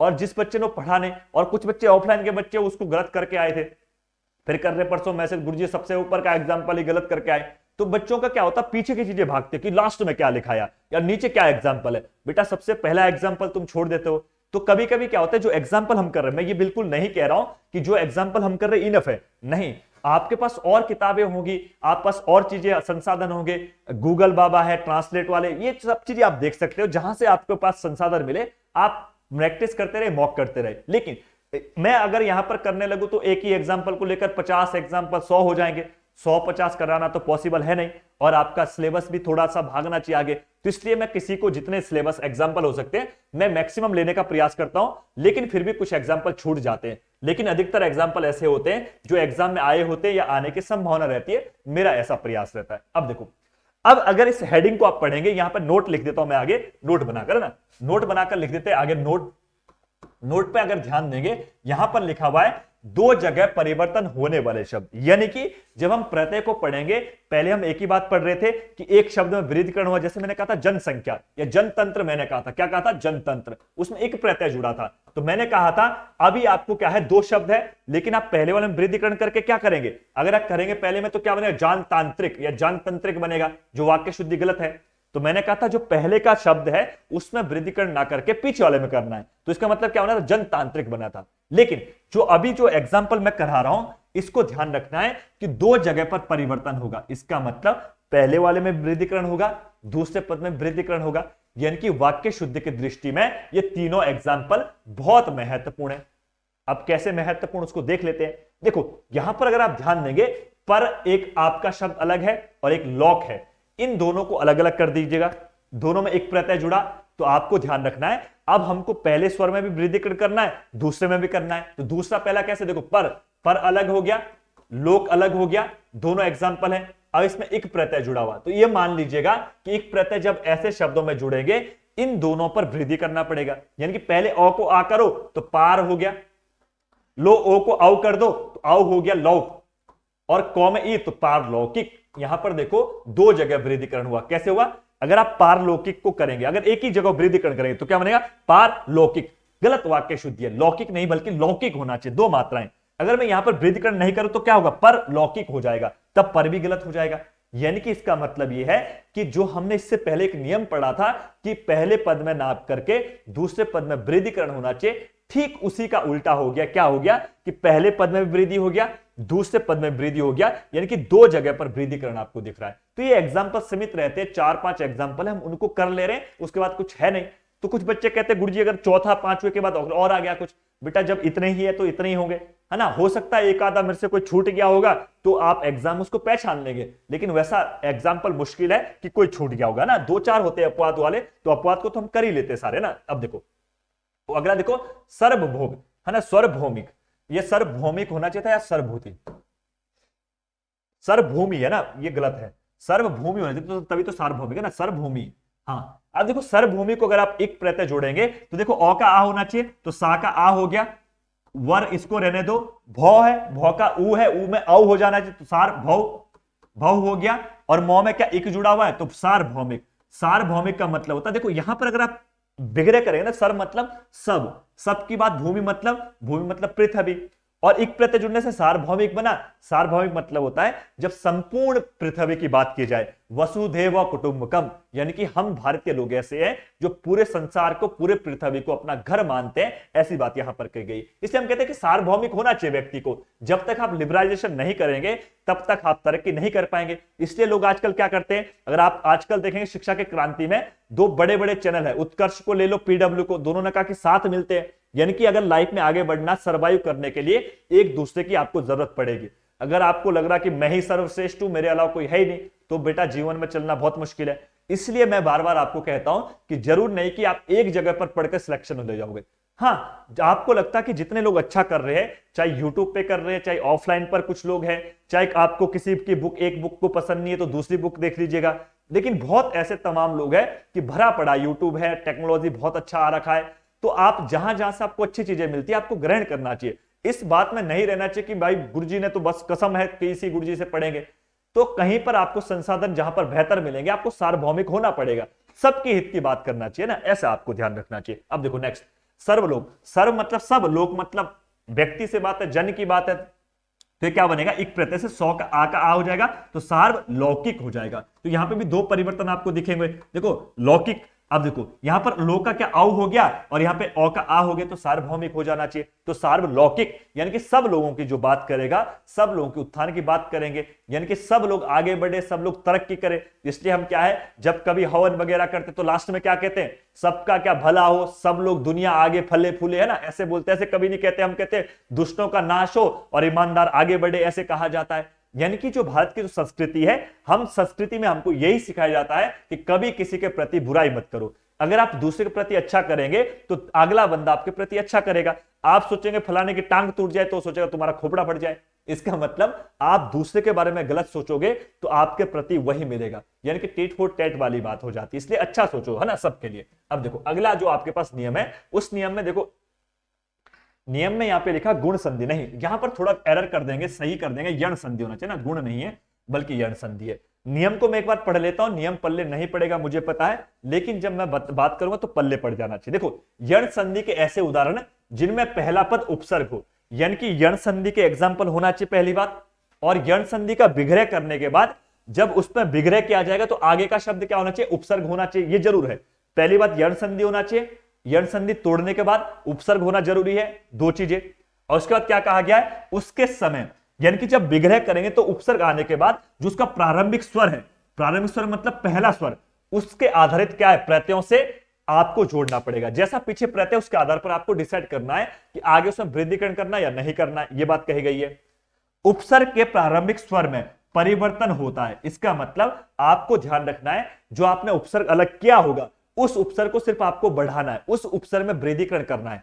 बाकी पीछे क्या लिखा है, शेष शब्द को यथावत रहता है। इसका मतलब जब आप यण संधि के नियम तोड़कर उपसर्ग निकालेंगे तो उपसर्ग में वृद्धिकरण हो जाएगा, पीछे जो शब्द है उसको एज इट इज जैसा था वैसा पूरा की पूरा चेप देना है। इसका मतलब यह है कि मैं एग्जाम्पल कर लेता हूं तब आपके दिमाग में कुछ घुस जाए बात, है ना। देखो मैं फिर से कह रहा हूं, नियम अगर पल्ले नहीं पड़ा, अब एग्जाम्पल से बातें पल्ले पड़ जाना चाहिए। जैसे एग्जाम्पल देखो, व्याकरण। अब व्याकरण देखो आपके पास यण संधि है कि नहीं, मैंने कहा पहली बात यण संधि होना चाहिए, तो आपने कहा हाँ बिल्कुल है। देखो वह य से पहले आधा वर्ण है, यण संधि का नियम है। अब आपने क्या विग्रह करो इसको यण संधि से, तो विग्रह क्या हुआ, आपने कहा कि अगर हम इसको तोड़ेंगे तो वी प्लस आकरण बनता है, वी प्लस आकरण बनेगा, यही तो नियम है। यानी कि क्या है, आधे वर्ण को पहले पूरा लिखो, य के बदले का ई लगा दो और इसमें य में जो स्वर है उससे अगले शब्द का निर्माण हो जाएगा। ये आपने सबने पढ़ा है, जिस बच्चे ने नहीं पढ़ा भाई तो संधि की आगे की क्लास देख लेना, अब मैं बार बार उसको रिपीट नहीं कर सकता हूं। तो देखो आपने कहा, उसके बाद आपने कहा कि पीछे प्रत्यय क्या, उसको देखो, प्रत्यय यहां पर क्या अ है, अ प्रत्यय में कहा गया है कि पहले स्वर में वृद्धिकरण होना चाहिए। अब बच्चा आप ध्यान रखेंगे, देखो यहां तो पहला स्वर था ही नहीं, पहला स्वर हमने क्या किया, यण संधि के नियम से लगाया, ई निकाला, तो ई का क्या होना चाहिए, अब आई होना चाहिए। तो इसका मतलब इसको दोनों को जोड़े तो आई हो गया, तो वी ई का आई हो गया व्यय। और दूसरी बात मैंने कही थी कि पीछे एज इट इज होना चाहिए, इसका मतलब एज इट इज कौन सा, अब देखो आकरण को एज इट इज नहीं, बल्कि यहां से देखो इसके पीछे क्या लिखा हुआ है, यहां से पीछे जो आकरण बचा ये आपका एज इट इज हो जाएगा। तो व्याकरणिक व या क रण, ये व्याकरण, और अ है तो अ को आप पूरा की पूरा लिख दो तो व्याकरण बन जाएगा। ये बात ध्यान रखना चाहिए। अब देखो इसके बाद अगर आप ध्यान देंगे, ये बात तो आपने व्याकरणिक कर दिया, पहली बात। दूसरी बात हम कह सकते हैं, अगर आपको ये नहीं करना है तो आप ये बात कह सकते हैं कि एज इट इज शब्द रहते हैं, एज इट इज मतलब जैसा था वैसा ही, तो व या क रण, देखो यहां से क्या हुआ, अ को हटाया, वापसी अ जुड़ा, तो व्याकरण बनेगा। तो ये दोनों चीजें आप कर सकते हैं, तो दोनों शुद्ध है। लेकिन एग्जाम में ये वाला ज्यादा पूछता है, व्याकरणिक, व्याकरण जो है इसमें आपको क्या करना है कि अगर इसमें प्रत्यय पूछेगा तो कौन सा है, अप्रत्यय हो जाएगा। लेकिन समस्या तब आती है जब इक वाली कंडीशन रहेगी। इक वाली में देखो व्यक्ति, व्यक्ति में देखो अगर आप विग्रह करें तो क्या बनेगा, वी उपसर्ग निकल गया यण संधि से, और पीछे क्या गया, मैंने कहा पीछे का नहीं तोड़ना है, पीछे जो एज इट इज है उसको इतना पूरा ऐसा ही उठा दो। आप कहेंगे संधि से तो क्या अ होना चाहिए था, अक्ति, आप कहेंगे यहां पर देखो अ आधा क और ती अक्ति होना चाहिए था, नहीं, हम ऐसा नहीं करेंगे क्योंकि ये संधि नहीं करनी पूरी, हमको सिर्फ क्या चाहिए, उपसर्ग। हमने अपना उपसर्ग निकाल दिया, कौन सा, उपसर्ग निकल गया, वी निकल गया उपसर्ग, इसके बाद हमको पीछे से क्या धनिया लेना, कुछ नहीं लेना। इसका मतलब ये पूरा की पूरा आप इसको उठा लो, तो आप अगर इसको उठाओगे तो क्या है, य क ति यक्ति हो जाएगा पूरा की पूरा, बाकी कोई दिक्कत है नहीं। अब पीछे देखो क्या है लगा, एक प्रत्यय है, लास्ट में एक प्रत्यय जोड़ दो। अब इन दोनों को जब जोड़ेंगे तो क्या होगा, वी इक प्रत्यय के कारण क्या आगे वृद्धिकरण होगा, तो वी का ऐ हो जाएगा, तो वै हो गया, और पीछे क्या वै क और ति व्यक्तिक, ये आपका फिर हो जाएगा वही व्यक्तिक। तो वाक्य शुद्धि में व्यक्तिक यही शुद्ध होता है। और अगर मैंने कहा अगर आपको प्रारंभिक में वृद्धि नहीं आती एग्जाम में करनी, तो हो सकता है आपके पास दो ऑप्शन क्या होगा, जैसा है वैसा एज इट इज करना पड़ेगा, तो वे य क तिक व्यक्तिक ये हो सकता है, तो इक प्रत्यय व्यक्तिक ये हो जाता है ना। तो व्यक्ति में देखो इक प्रत्यय ई और क, इक प्रत्यय भी आ गया, व्यक्ति भी आ गया, तो आप दोनों को कर सकते हैं। लेकिन ज्यादा एग्जाम में ये वाला पूछता है क्योंकि यहाँ पे वृद्धि करने जैसी कंडीशन है। ठीक वैसे एग्जाम्पल है व्यावसायिक, व्यावसायिक हो जाएगा, कुछ नहीं करना, यहाँ पे ई का आई करें तो वैयक्तिक बन जाएगा, व्यवसायिक बन जाएगा ना, ऐसे व्यापारिक बन जाएगा, व्यवहारिक व्यवहारिक बन जाएगा, है ना। न्यायिक, न्यायिक में देखो न, नैतिक, न्यायिक अगर आप ध्यान दें न्यायिक, और देखो न्यायिक, न्याय जो है इसमें एक प्रत्यय तो नौ से ई प्रत्यय निकाले तो नी उपसर्ग निकल गया और पीछे याय बच गया। अब आपने कहा नी का नहीं हो जाएगा तो नहीं कर दो, नी का नहीं हो गया ये हो गया, लास्ट में एक प्रत्यय जुड़ा तो न्यायिक हो गया, तो न्यायिक हिरासत में रखा गया ना, ऐसे 2 दिन की न्यायिक हिरासत है, 1 साल की है, जो भी है न्यायिक, या आप नहीं करना चाहते तो न्यायिक को पूरा की पूरा ऐसे लिख सकते हैं, तो न्यायिक ये भी कर सकते हैं। तो दोनों के दोनों शुद्ध है, लेकिन मैं जो कहना चाह रहा हूं ये वाला एग्जाम में बार बार पूछता है, आप पहले वाले को ध्यान रखेंगे। नेक्स्ट देखो अगला क्या है आपके पास, अगला नियम है सिंपल नियम है, इसमें कोई परिवर्तन नहीं है। अब जो हमने 9 नियम पढ़े थे, 9 जो एग्जाम्पल थे, हमने 9 की 9 अपने 9 एग्जाम्पलों को देख लिया था। जो 9 उपसर्ग थे वो हम 9 प्रत्यय को हमने पढ़ लिया, और मैंने कहा एग्जाम में उन्हीं 9 से प्रश्न पूछे जाते हैं। लेकिन इसके बाद जो प्रत्यय कभी कभी एग्जाम में इनको लेकर इन प्रत्ययों से भी प्रश्न पूछे जाते हैं, इसलिए हम ये नहीं कर सकते इनको इग्नोर कर दिया जाए, इसलिए मैंने इनको भी कर दिया यहां पे। अब देखो, अब आपके पास मैंने यहां पे प्रत्यय नहीं जोड़ रखा, बल्कि यहां पर 2 चीजें हैं। 2 चीजें क्या है अगर आप समझने का प्रयास करेंगे, देखो नियम नंबर 3 क्या है, मूल स्वर में परिवर्तन का नियम नहीं होगा, यानी कि आपको ध्यान रखना है अब सिर्फ आपको एक ही स्वर में परिवर्तन करना है, यानी कि किसी भी शब्द का जो अंतिम स्वर है उसका लोप कर देना है, बाकी आपका क्या होगा, प्रत्यय जुड़ जाएगा। इसका मतलब यह है कि संधि पर आधारित, यानी कि कहीं पर एक बार संधि होगी, कहीं पर क्या है, संयोग होगा। जहां पर संधि वहां पे संधि का नियम लगा दो, जहां पर संधि नहीं वहां पे संयोग करवा दो, यानी कि यहां पर मूल शब्द अलग होगा और मूल शब्द के बाद आपके पास प्रत्यय अलग होगा। जैसे मैं अगर ध्यान रखूं, यहां पर श्रद्धालु है, ये आपका शब्द बना हुआ है, अगर मैं इसको कहूं इसमें मूल शब्द क्या, श्रद्धा, क्या मूल शब्द है, श्रद्धा है। श्रद्धा में क्या प्रत्यय, आलू प्रत्यय है, आलू। अब नियम आपने क्या पढ़ा था कि अंतिम स्वर का लोप करना चाहिए। अब आलू प्रत्यय में तो क्या 9 में से नहीं है, तो आगे वृद्धि तो नहीं होगी। इसका मतलब यह है कि अगर हमको ऐसे एग्जाम्पल करने हैं तो क्या ध्यान रखेंगे, तो ध्यान रखेंगे अंतिम स्वर आ है तो आ का लोप कर देंगे, हटा देंगे। तो आ को अगर हटाएंगे तो क्या होने, श र ध और आधा है, और इसके बाद फिर आपका आ गया तो वापसी आ जुड़ जाएगा तो श्रद्धालु बन जाएगा।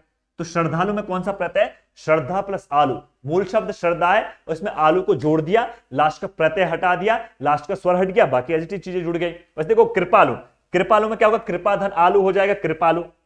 कृपालु में क्या होगा, कृपा धन आलू, कृपालु।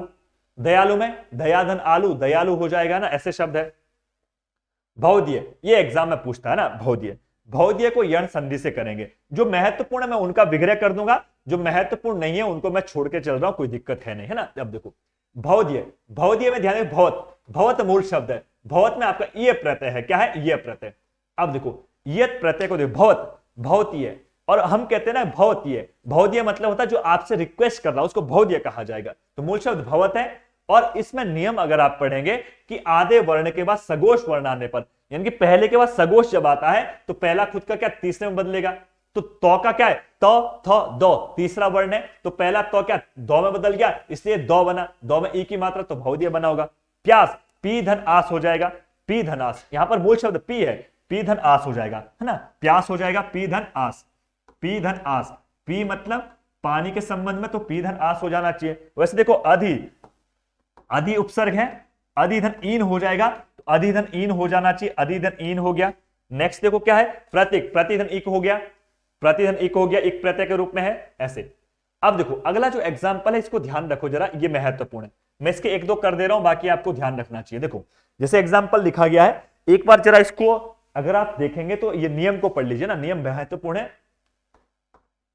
क्री धातु संबंधी प्रत्यय व मूल शब्द जहां पर री होगा उस री के स्थान पर अर करना पड़ेगा, अर हलंत है, रॉ में आपका रेफ नीचे हलंत होगा, इस बात को ध्यान रखेंगे। देखो जैसे मैंने क्या कहा, कहीं पर भी क्री धातु का मतलब है किसी भी शब्द के नीचे री की मात्रा है और उसके पीछे कभी भी प्रत्यय जुड़ेगा, तो आपको कुछ नहीं करना है, इस री का क्या करना है, अर बनाना है, बाकी कोई परिवर्तन नहीं होगा।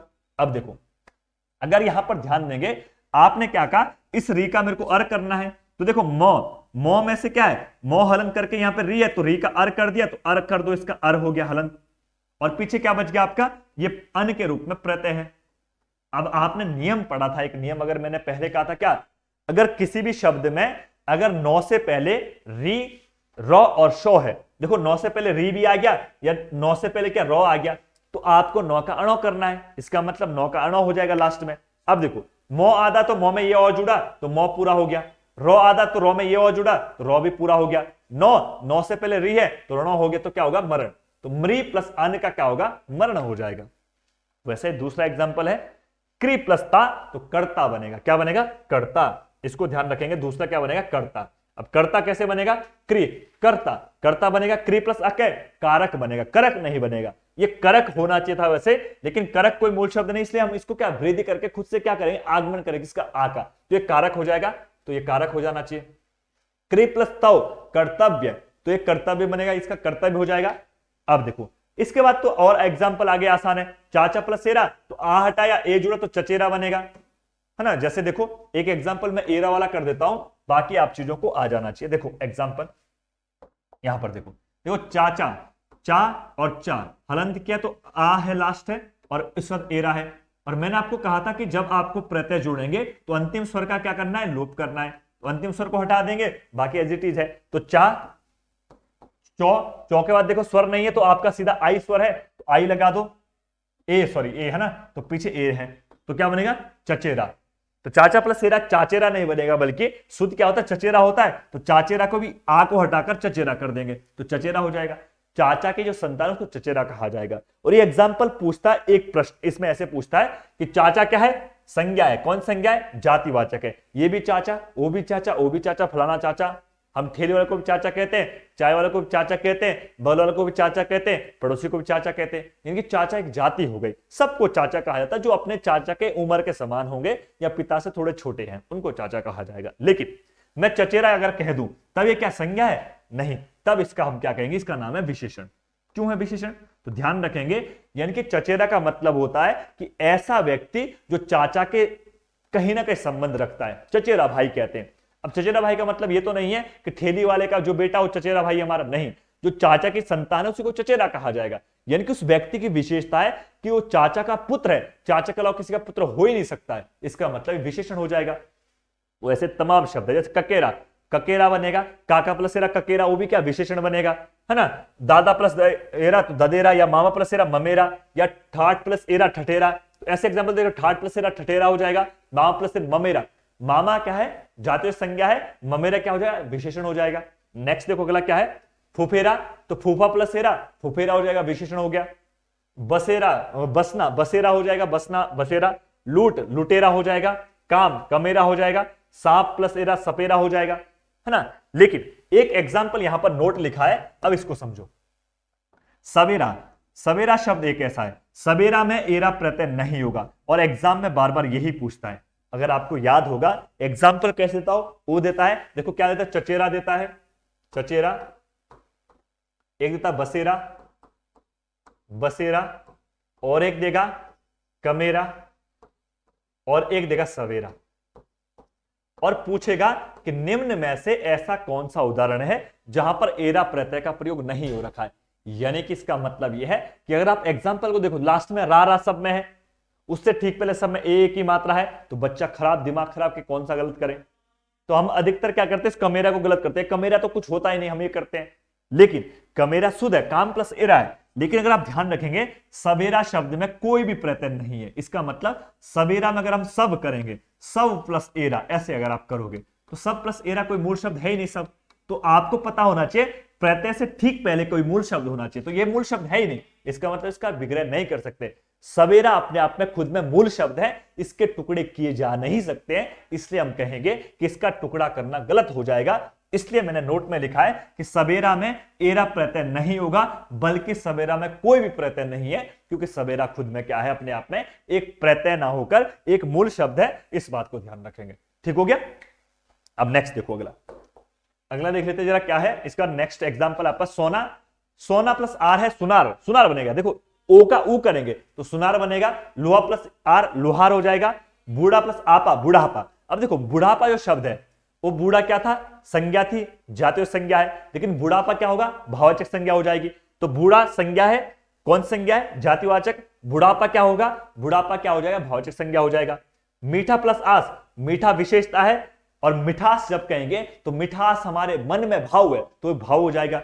मीठा, मीठा क्या है, विशेषण है, और मिठाई जब करेंगे तो ये मिठाई बनेगा, तो मिठाई क्या एक संज्ञा हो जाएगी, जाते संज्ञा, ये भी मिठाई वो भी मिठाई, तो मिठास संज्ञा कौन सी है, भाववाचक, मिठाई में जाते संज्ञा है, और मीठा क्या है, विशेषण हो जाएगा। ये तीनों चीजें आपको ध्यान रखनी है। नेक्स्ट देखो, अब इसके बाद हमारे लास्ट में बचे हैं कि महत्वपूर्ण ऐसे कौन से प्रत्यय हो सकते हैं जो हमारे एग्जाम में पूछे जाते हैं। तो कुछ नहीं करना है, जिन एग्जाम्पल को मैं ब्रैकेट में गोल कर दूंगा वो आपके पास महत्वपूर्ण है। देखो पहले अक्कड़, अक्कड़ प्रत्यय एग्जाम में बार बार पूछता है, जैसे भुलक्कड़ हो गया, भूल शब्द है, यहां पे भूल मूल शब्द है, अक्कड़ शब्द हो गया।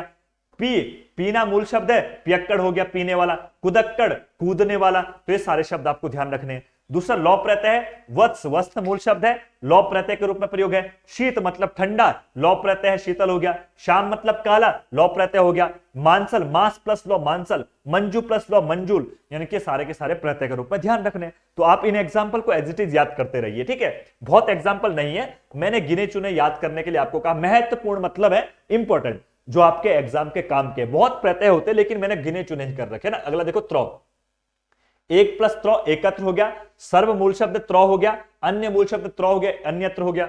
वैसे देखो जौ, जौ मतलब होता है जानने वाला, मैंने आपको कितने बार कहा है, देखो जौ जहां पर आएगा इसका मतलब होता है जानने वाला, जानने वाला है। देखो नीतिज्ञ, नीतिज्ञ कहेंगे, नीति मतलब होता है नीति के जो ज्ञान रखता है, नीतिज्ञ, नीति मतलब होता है नियम कानून, नीतिज्ञ जो नीति का ज्ञान रखता है, जो ज्ञान रखता है किसका, कानून का।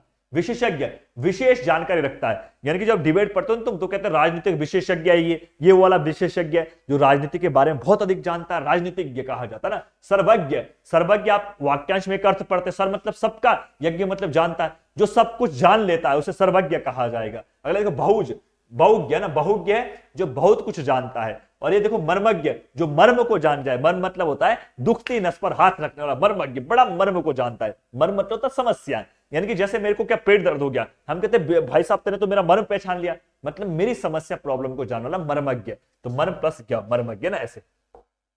नेक्स्ट देखो अगला क्या है, अगला आई प्रत्यय है, देखो कटाई, जो कट, काटना मूल शब्द है, काटना से क्या बना, कटाई बना। सींचना, सींचना से सिंचाई बना।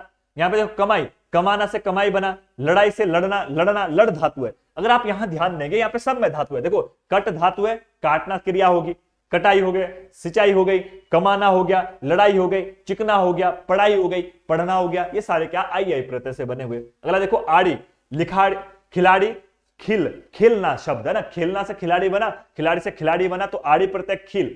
कवाड़ी, पिछाड़ी, अनाड़ी, ऐसे करके आपको ध्यान रखना है। इन, कुलीन, यहां पर नौ होना चाहिए, कुली नहीं बल्कि कुलीन होना चाहिए ना। कुल मतलब होता है, कुल मतलब परिवार, और कुलीन मतलब होता है, कुलीन मतलब संपन्न परिवार, जो बहुत पैसे वाला है, धनवान है, पूंजीपति, उसे कुलीन कहा जाएगा। यानी कि हम कुलीन वर्ग की बात कर रहे हैं, पैसे वालों की बात कर रहे हैं, धनवान लोगों की बात कर रहे हैं, ठीक है। तो कुल मूल शब्द है, कुलीन बनेगा। नव मूल शब्द है, नवीन बनेगा। प्राच मूल शब्द है, प्राचीन बनेगा। ग्राम मूल शब्द है, ग्रामीण बनेगा। प्रव मूल शब्द है, प्रवीण बन जाएगा। प्र होता है ना, प्रव, अब ध्यान रखना है। अगला देखो नेक्स्ट, ईय प्रत्यय, और कहते हैं कि जहां पर ईय प्रत्यय का प्रयोग होगा वो सारे के सारे शब्द मैक्सिमम क्या होते हैं, संज्ञा का निर्माण करेगा। जैसे राष्ट्र, राष्ट्र देखो राष्ट्र संज्ञा है, और राष्ट्रीय जब करेंगे तो ये भी संज्ञा भाववाचक। मैं राष्ट्र की भावना रखता हूं, मैं भारतीय हूं, ये मेरी विशेषता है, संज्ञा है ना। देखो भारत मूल शब्द भारतीय हो गया, मानव मूल शब्द मानवीय हो गया, स्थान मूल शब्द स्थानीय, भवत मूल शब्द है भौतिक बन गया। नेक्स्ट देखो अगला एग्जाम्पल आपके पास क्या है, ईमा, काला मूल शब्द है, कालीमा बना। महिमा, महा मूल शब्द महिमा बना। लाली, लाल मूल शब्द लालिमा बना। गरिमा, गरिमा बना। मधुरिमा, मधुर है, मधुरिमा बन गया। पूर्णिमा, पूर्ण है, पूर्णिमा बनेगा। ये सारे एग्जाम्पल ध्यान रखने। आज्ञा, सॉरी आई नहीं है। अब देखो ये जो एग्जाम्पल होते हैं ना, ये किसी पुल्लिंग शब्द को स्त्रीलिंग परिवर्तन करने में बहुत महत्वपूर्ण भाग करता है। कौन सा, आइन प्रत्यय। जैसे चौधराइन, चौधरी बोलते हैं ना, बड़ा चौधरी बना हुआ। चौधरी मतलब एक जाति है, और उसकी जो वाइफ होगी उसको चौधराइन कह देते हैं, शुद्ध ही है ना, उसने तो कोई काम नहीं किया। लेकिन जैसे कहते हैं पंडित की पत्नी पंडिताइन हो जाती है, हलवाई की पत्नी हलवाइन, बेचारी खुद ही मतलब हलवाई, उसका पति उसको हलवाइन बोल दिया। वैसे देखो चौधराइन, चौधरी मूल शब्द है, आइन प्रत्यय जुड़ने से चौधराइन बन गया। पत्नी को कह देंगे तो पुल्लिंग का स्त्रीलिंग बना देंगे। ठाकुर कोई होगा, उसकी पत्नी तो ठाकुराइन कह लेते हैं, है ना। पंडित की पत्नी तो पंडिताइन कह देंगे, हलवाई की पत्नी तो हलवाइन कह देंगे, है ना। जैसे तुम्हारी पत्नी होगी तो तुम्हारी पत्नी को तुम्हारे पीछे जोड़ देंगे। तुम क्या है, तुम क्या पवार थे, तुम क्या है नौटियाल थे, तो तुम्हारी पत्नी का कुछ भी जात है, कोई मतलब नहीं है। वो शर्मा थी, वो जोशी थी, वो ब्राह्मण थी, वो कुछ भी क्षत्रिय थी, तुमसे शादी होने पर क्या है, अब तुम्हारी से जाति बन जाएगी। तो ऐसे ही यहां पर हो रखा है। अनिय में देखो निंदा मूल शब्द है निंदनीय बनेगा, पठ मूल शब्द है पठनीय बनेगा, आदर मूल शब्द आदरणीय बनेगा, उल्लेख मूल शब्द है उल्लेखीय बनेगा। यहां पे देखो अभिनंदन अभिनंदनीय बन जाएगा। वैसे आहट में चिकन चिकना मतलब होता है जो सपाट है, चिकनाहट बन जाएगा। कड़वाहट बन जाएगा, कड़वे से। घबराने से घबराहट बनेगा, चिल्लाने से चिल्लाहट बनेगा, गरम से गर्माहट बनेगा ना आह।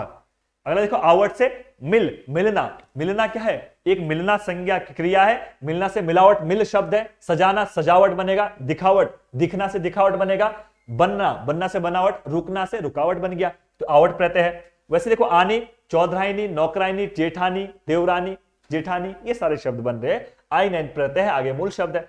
वैसे देखो आल प्रत्यय है, ननिहाल, ससुराल, ददियाल, ये सारे शब्द आपको ध्यान रखना चाहिए। और एक बात आप ध्यान रखेंगे, ये वाले जो ता प्रत्यय होते हैं ना, ये ता प्रत्यय महत्वपूर्ण। ता प्रत्यय जहां पर अंत में आएगा, दो प्रत्यय मैं कह रहा हूं, य और ता प्रत्यय, ये किसी के लास्ट में अगर प्रत्यय के रूप में प्रयोग होंगे तो मैक्सिमम आपके पास जो शब्द निकलेगा वो भाववाचक संज्ञा होता है। क्या होगा, भाववाचक। तो देखो सौंदर्यता, ये भाववाचक हो गया। सुंदर, सुंदरता क्या हो गया, भाव होता, सुंदरता का भाव हमको दिख रहा है, तो सुंदर क्या विशेषण है, सुंदरता क्या हो गया, भाववाचक हो गया। मानव, मानव संज्ञा थी कौसी, संज्ञा जातिवाचक, मानवता क्या हो गया, भाववाचक संज्ञा हो गया। दुर्लभ, बड़ा दुर्लभ है, बड़ा पतला है, कमजोर है, विशेषता है, दुर्लभता क्या हो गया, फिर संज्ञा हो गई, भाववाचक संज्ञा हो गई। नवीन, नवीन विशेषता, नया, और ता लगाने पर नवीनता, फिर वो भाववाचक संज्ञा हो गई। वैसे देखो योग्य, तुम बड़े योग्य व्यक्ति हो, तुम्हारी विशेषता है योग्यता, तब योग्यता की हम बात करते हैं तब ये भाववाचक हो जाना चाहिए, तो ऐसे ध्यान रखेंगे। और मैंने पहले ही कहा था य और ता प्रत्यय कभी एक साथ नहीं आएंगे, ये भी महत्वपूर्ण पॉइंट है। पहले देखो रंग, रंग में ईला रंगीला हो गया, चमक में चमकीला हो गया, लच लचीला हो गया, पथरीला, पत्थर से पथरीला बनेगा, जोश से जोशीला बन जाएगा। ये तमाम शब्द आपको ध्यान रखना चाहिए ना। अब देखो जौ प्रत्यय को ध्यान रखेंगे, जौ प्रत्यय कभी भी किसी शब्द की उत्पत्ति की बात करेगा, यानी कि जन्म लेने से। आप कहेंगे जहां पर अंत में जौ प्रत्यय के रूप में प्रयोग होगा, इसका मतलब होता है जन्म लेने वाला। जैसे अब देखो अंडज, अंडज मतलब अंडा, जौ मतलब जन्म लेने वाला, जो अंडे से जन्म ले उसे अंडज कहा जाएगा। अंबुज, अंबु मतलब पानी, अंबु से जो जन्म लेगा उसको अंबुज कहा जाएगा, जैसे कमल को कहते हैं। अग्रज, अग्रज मतलब आगे, जौ जन्म लेना पीछे, यानी अग्र मतलब आगे, जौ मतलब जन्म, जिसने आगे जन्म लिया अग्रज। तुम मेरे अग्रज भाई हो, मतलब बड़े भाई हो गया। अनुज मतलब पीछे, अनुज किसको कहेंगे, पीछे जन्म लेने वाला छोटा भाई है, तो अग्रज हो गया। अनुज मतलब पीछे। नीरज, निर मतलब जल, जौ मतलब जन्म लेना, जल में जो जन्म ले ले, नीरज, तो कौन होगा, तो आप कहते हैं नीरज, तो हम किसको कहते हैं, कमल को कहते हैं। लास्ट देखो पूर्वज, पूर्वज मतलब होता पूर्व मतलब पहले, जौ जन्म लेने वाला, पूर्वज मतलब जिसने तुमसे पहले जन्म लिया। हमारे पूर्वज तो ऐसे थे, हमारे पूर्वज ने तो ये किया, मेरे पूर्वज बड़े खतरनाक थे, हम कैसे कहते हैं, यानी कि जो हमसे पहले जन्म ले चुके हैं उनको पूर्वज कहा जाएगा। नेक्स्ट देखो दौ मतलब होता देने वाला। अब देने वाला क्या, आप कुछ भी दे सकता है, लेकिन इसका मतलब होता देने वाला, है ना। ऐसे पूछते था कभी एग्जाम्पल में, दौ मतलब देने वाला, धी मतलब धारण करने वाला। अब देखो जौ, जल मतलब पानी, और दौ मतलब देने वाला, जो जल को दे दे। अब जल को दे देगा तो नलका तुम्हारे घर में लगा होगा, नहीं, जल को जो देने वाला वो बादल होगा, ये बादल का पर्यायवाची होगा। निर मतलब पानी, निर को देने वाला, ये भी क्या बादल हो जाएगा। और दुखद, दुख को देने वाला, दुख, दुखद। धन, धनद, धनद मतलब धन को देने वाला, दे धनाधन ना, धन को देने वाला धनद। अब देखो अगला देखो ईयत, इंसान, इंसानियत बनेगा। गैर, गैरियत बनेगा। आदमीयन, है ना, आदमीन बनेगा। हैवानियत, हैवान, जो हैवान है, जो खतरनाक है, जो किसी को भी काट मार कर सकता है, उसको हैवानियत कहा जाएगा ना। बड़ा हैवान व्यक्ति है, उसको देखकर तो अपने रूह कांपे, है ना, हम ऐसे कह देते। तो आज के लिए प्रत्यय जो था लगभग हमने समाप्त कर लिया है। यहां तक जो हमने पढ़ा है प्रत्यय को लेकर आपकी लगभग सारी बातें आ चुकी होगी। हो सकता है कुछ चीजें हमसे छूट गई होगी, क्योंकि आपके पास इतना समय भी मेरे पास नहीं था कि इसको मैंने कहा था कि एक क्लास में समाप्त करूंगा, लेकिन कल भी समाप्त नहीं हो पाया। आज भी पूरी कोशिश करी, लेकिन लगभग जितना मेरे को करना था वो मैंने कर दिया है। महत्वपूर्ण चीजें हो चुकी है। इसके अलावा बाय द वे हो सकता है कुछ चीजें छूट गई होगी या मैंने जानबूझ के छोड़ रखी है। तो अगर आपका मन हो तो आप ऐसा कर सकते हैं कि आप इन चीजों को क्या है, आप अपना अलग से पढ़ सकते हैं, जहां पर आपको किताबों से वगैरह थोड़ा बहुत हेल्प ले सकते हैं। लेकिन अगर आप इतनी चीजों को पढ़ जाएंगे तो मुझे नहीं लगता कि प्रत्यय में कुछ और पढ़ने की जरूरत है। आप बस 1 से 2 नंबर जो आएंगे वो प्रत्यय में आपको बिल्कुल आपको कराने का पूरा आपके पास इतना कंटेंट या मैटर मिल चुका है कि आप प्रत्यय को बहुत अच्छे से पढ़ पाएंगे। ये मैं आपके साथ आशा और उम्मीद रखता हूं। आप सभी लोग अपना पढ़ाई को निरंतर रखिएगा। आगामी एग्जाम फॉरेस्ट गार्ड आपके बिल्कुल सिर के ऊपर है। आप सभी को बिल्कुल भी कुताई भी क्या है, लापरवाही नहीं करना चाहिए। अगर आप लापरवाही करोगे तो कनिष्ठ सहायक के जो परिणाम है वो आपके सामने देखने को फिर मिल सकते हैं। तो आप सब लोग बहुत अच्छे से पढ़ रहे होंगे, बहुत अच्छे से तैयारी कर रहे होंगे। और अगला जो क्लास रहेगा, मैंने आपको पहले कह चुका हूं कि जब जब मुझे समय मिलेगा मैं खुद ही आपको रिकॉर्डिंग फॉर्म में क्लासें मिलते रहेगी। अब तुम ये नहीं कहेंगे कि गुरुजी लाइव आओ, ये करो सो करो। जब लाइव आ ही नहीं सकते तो लाइव नहीं होगा। तो जब जब समय होगा तब तब क्लासें आते रहेगी। कुछ बच्चे आपके पास, मैंने कहा था कि जिसकी जो समस्या रहेगी, प्रश्न आपको पूछने होंगे, आप कमेंट बॉक्स में जरूर डाल दीजिएगा। मैं बिल्कुल उसको आपके पास बिल्कुल पास में जाकर या बिल्कुल नजदीकी से उसका अध्ययन करके आपके पास जो मुझे लगेगा, मेरे पास समय रहेगा, उसके अनुसार आपकी प्रतिक्रियाएं, आपके जवाब आपको मिल जाएंगे। कोई टेंशन वाली बात नहीं है। लेकिन आप लोग अपना निरंतर पढ़ते रहिएगा। हो सकता है कि मैं आपको कह दूं कि मैं ये चीजें मैं पढ़ा दूंगा, मैं क्लास ना ले पाऊं, तो आप बिल्कुल ऐसा ना सोचिएगा। आप अपना अध्ययन करते रहिए। आज के लिए इतना ही। धन्यवाद। सहृदय मिलते आपको अगले क्लास। तब तक के लिए बाय बाय।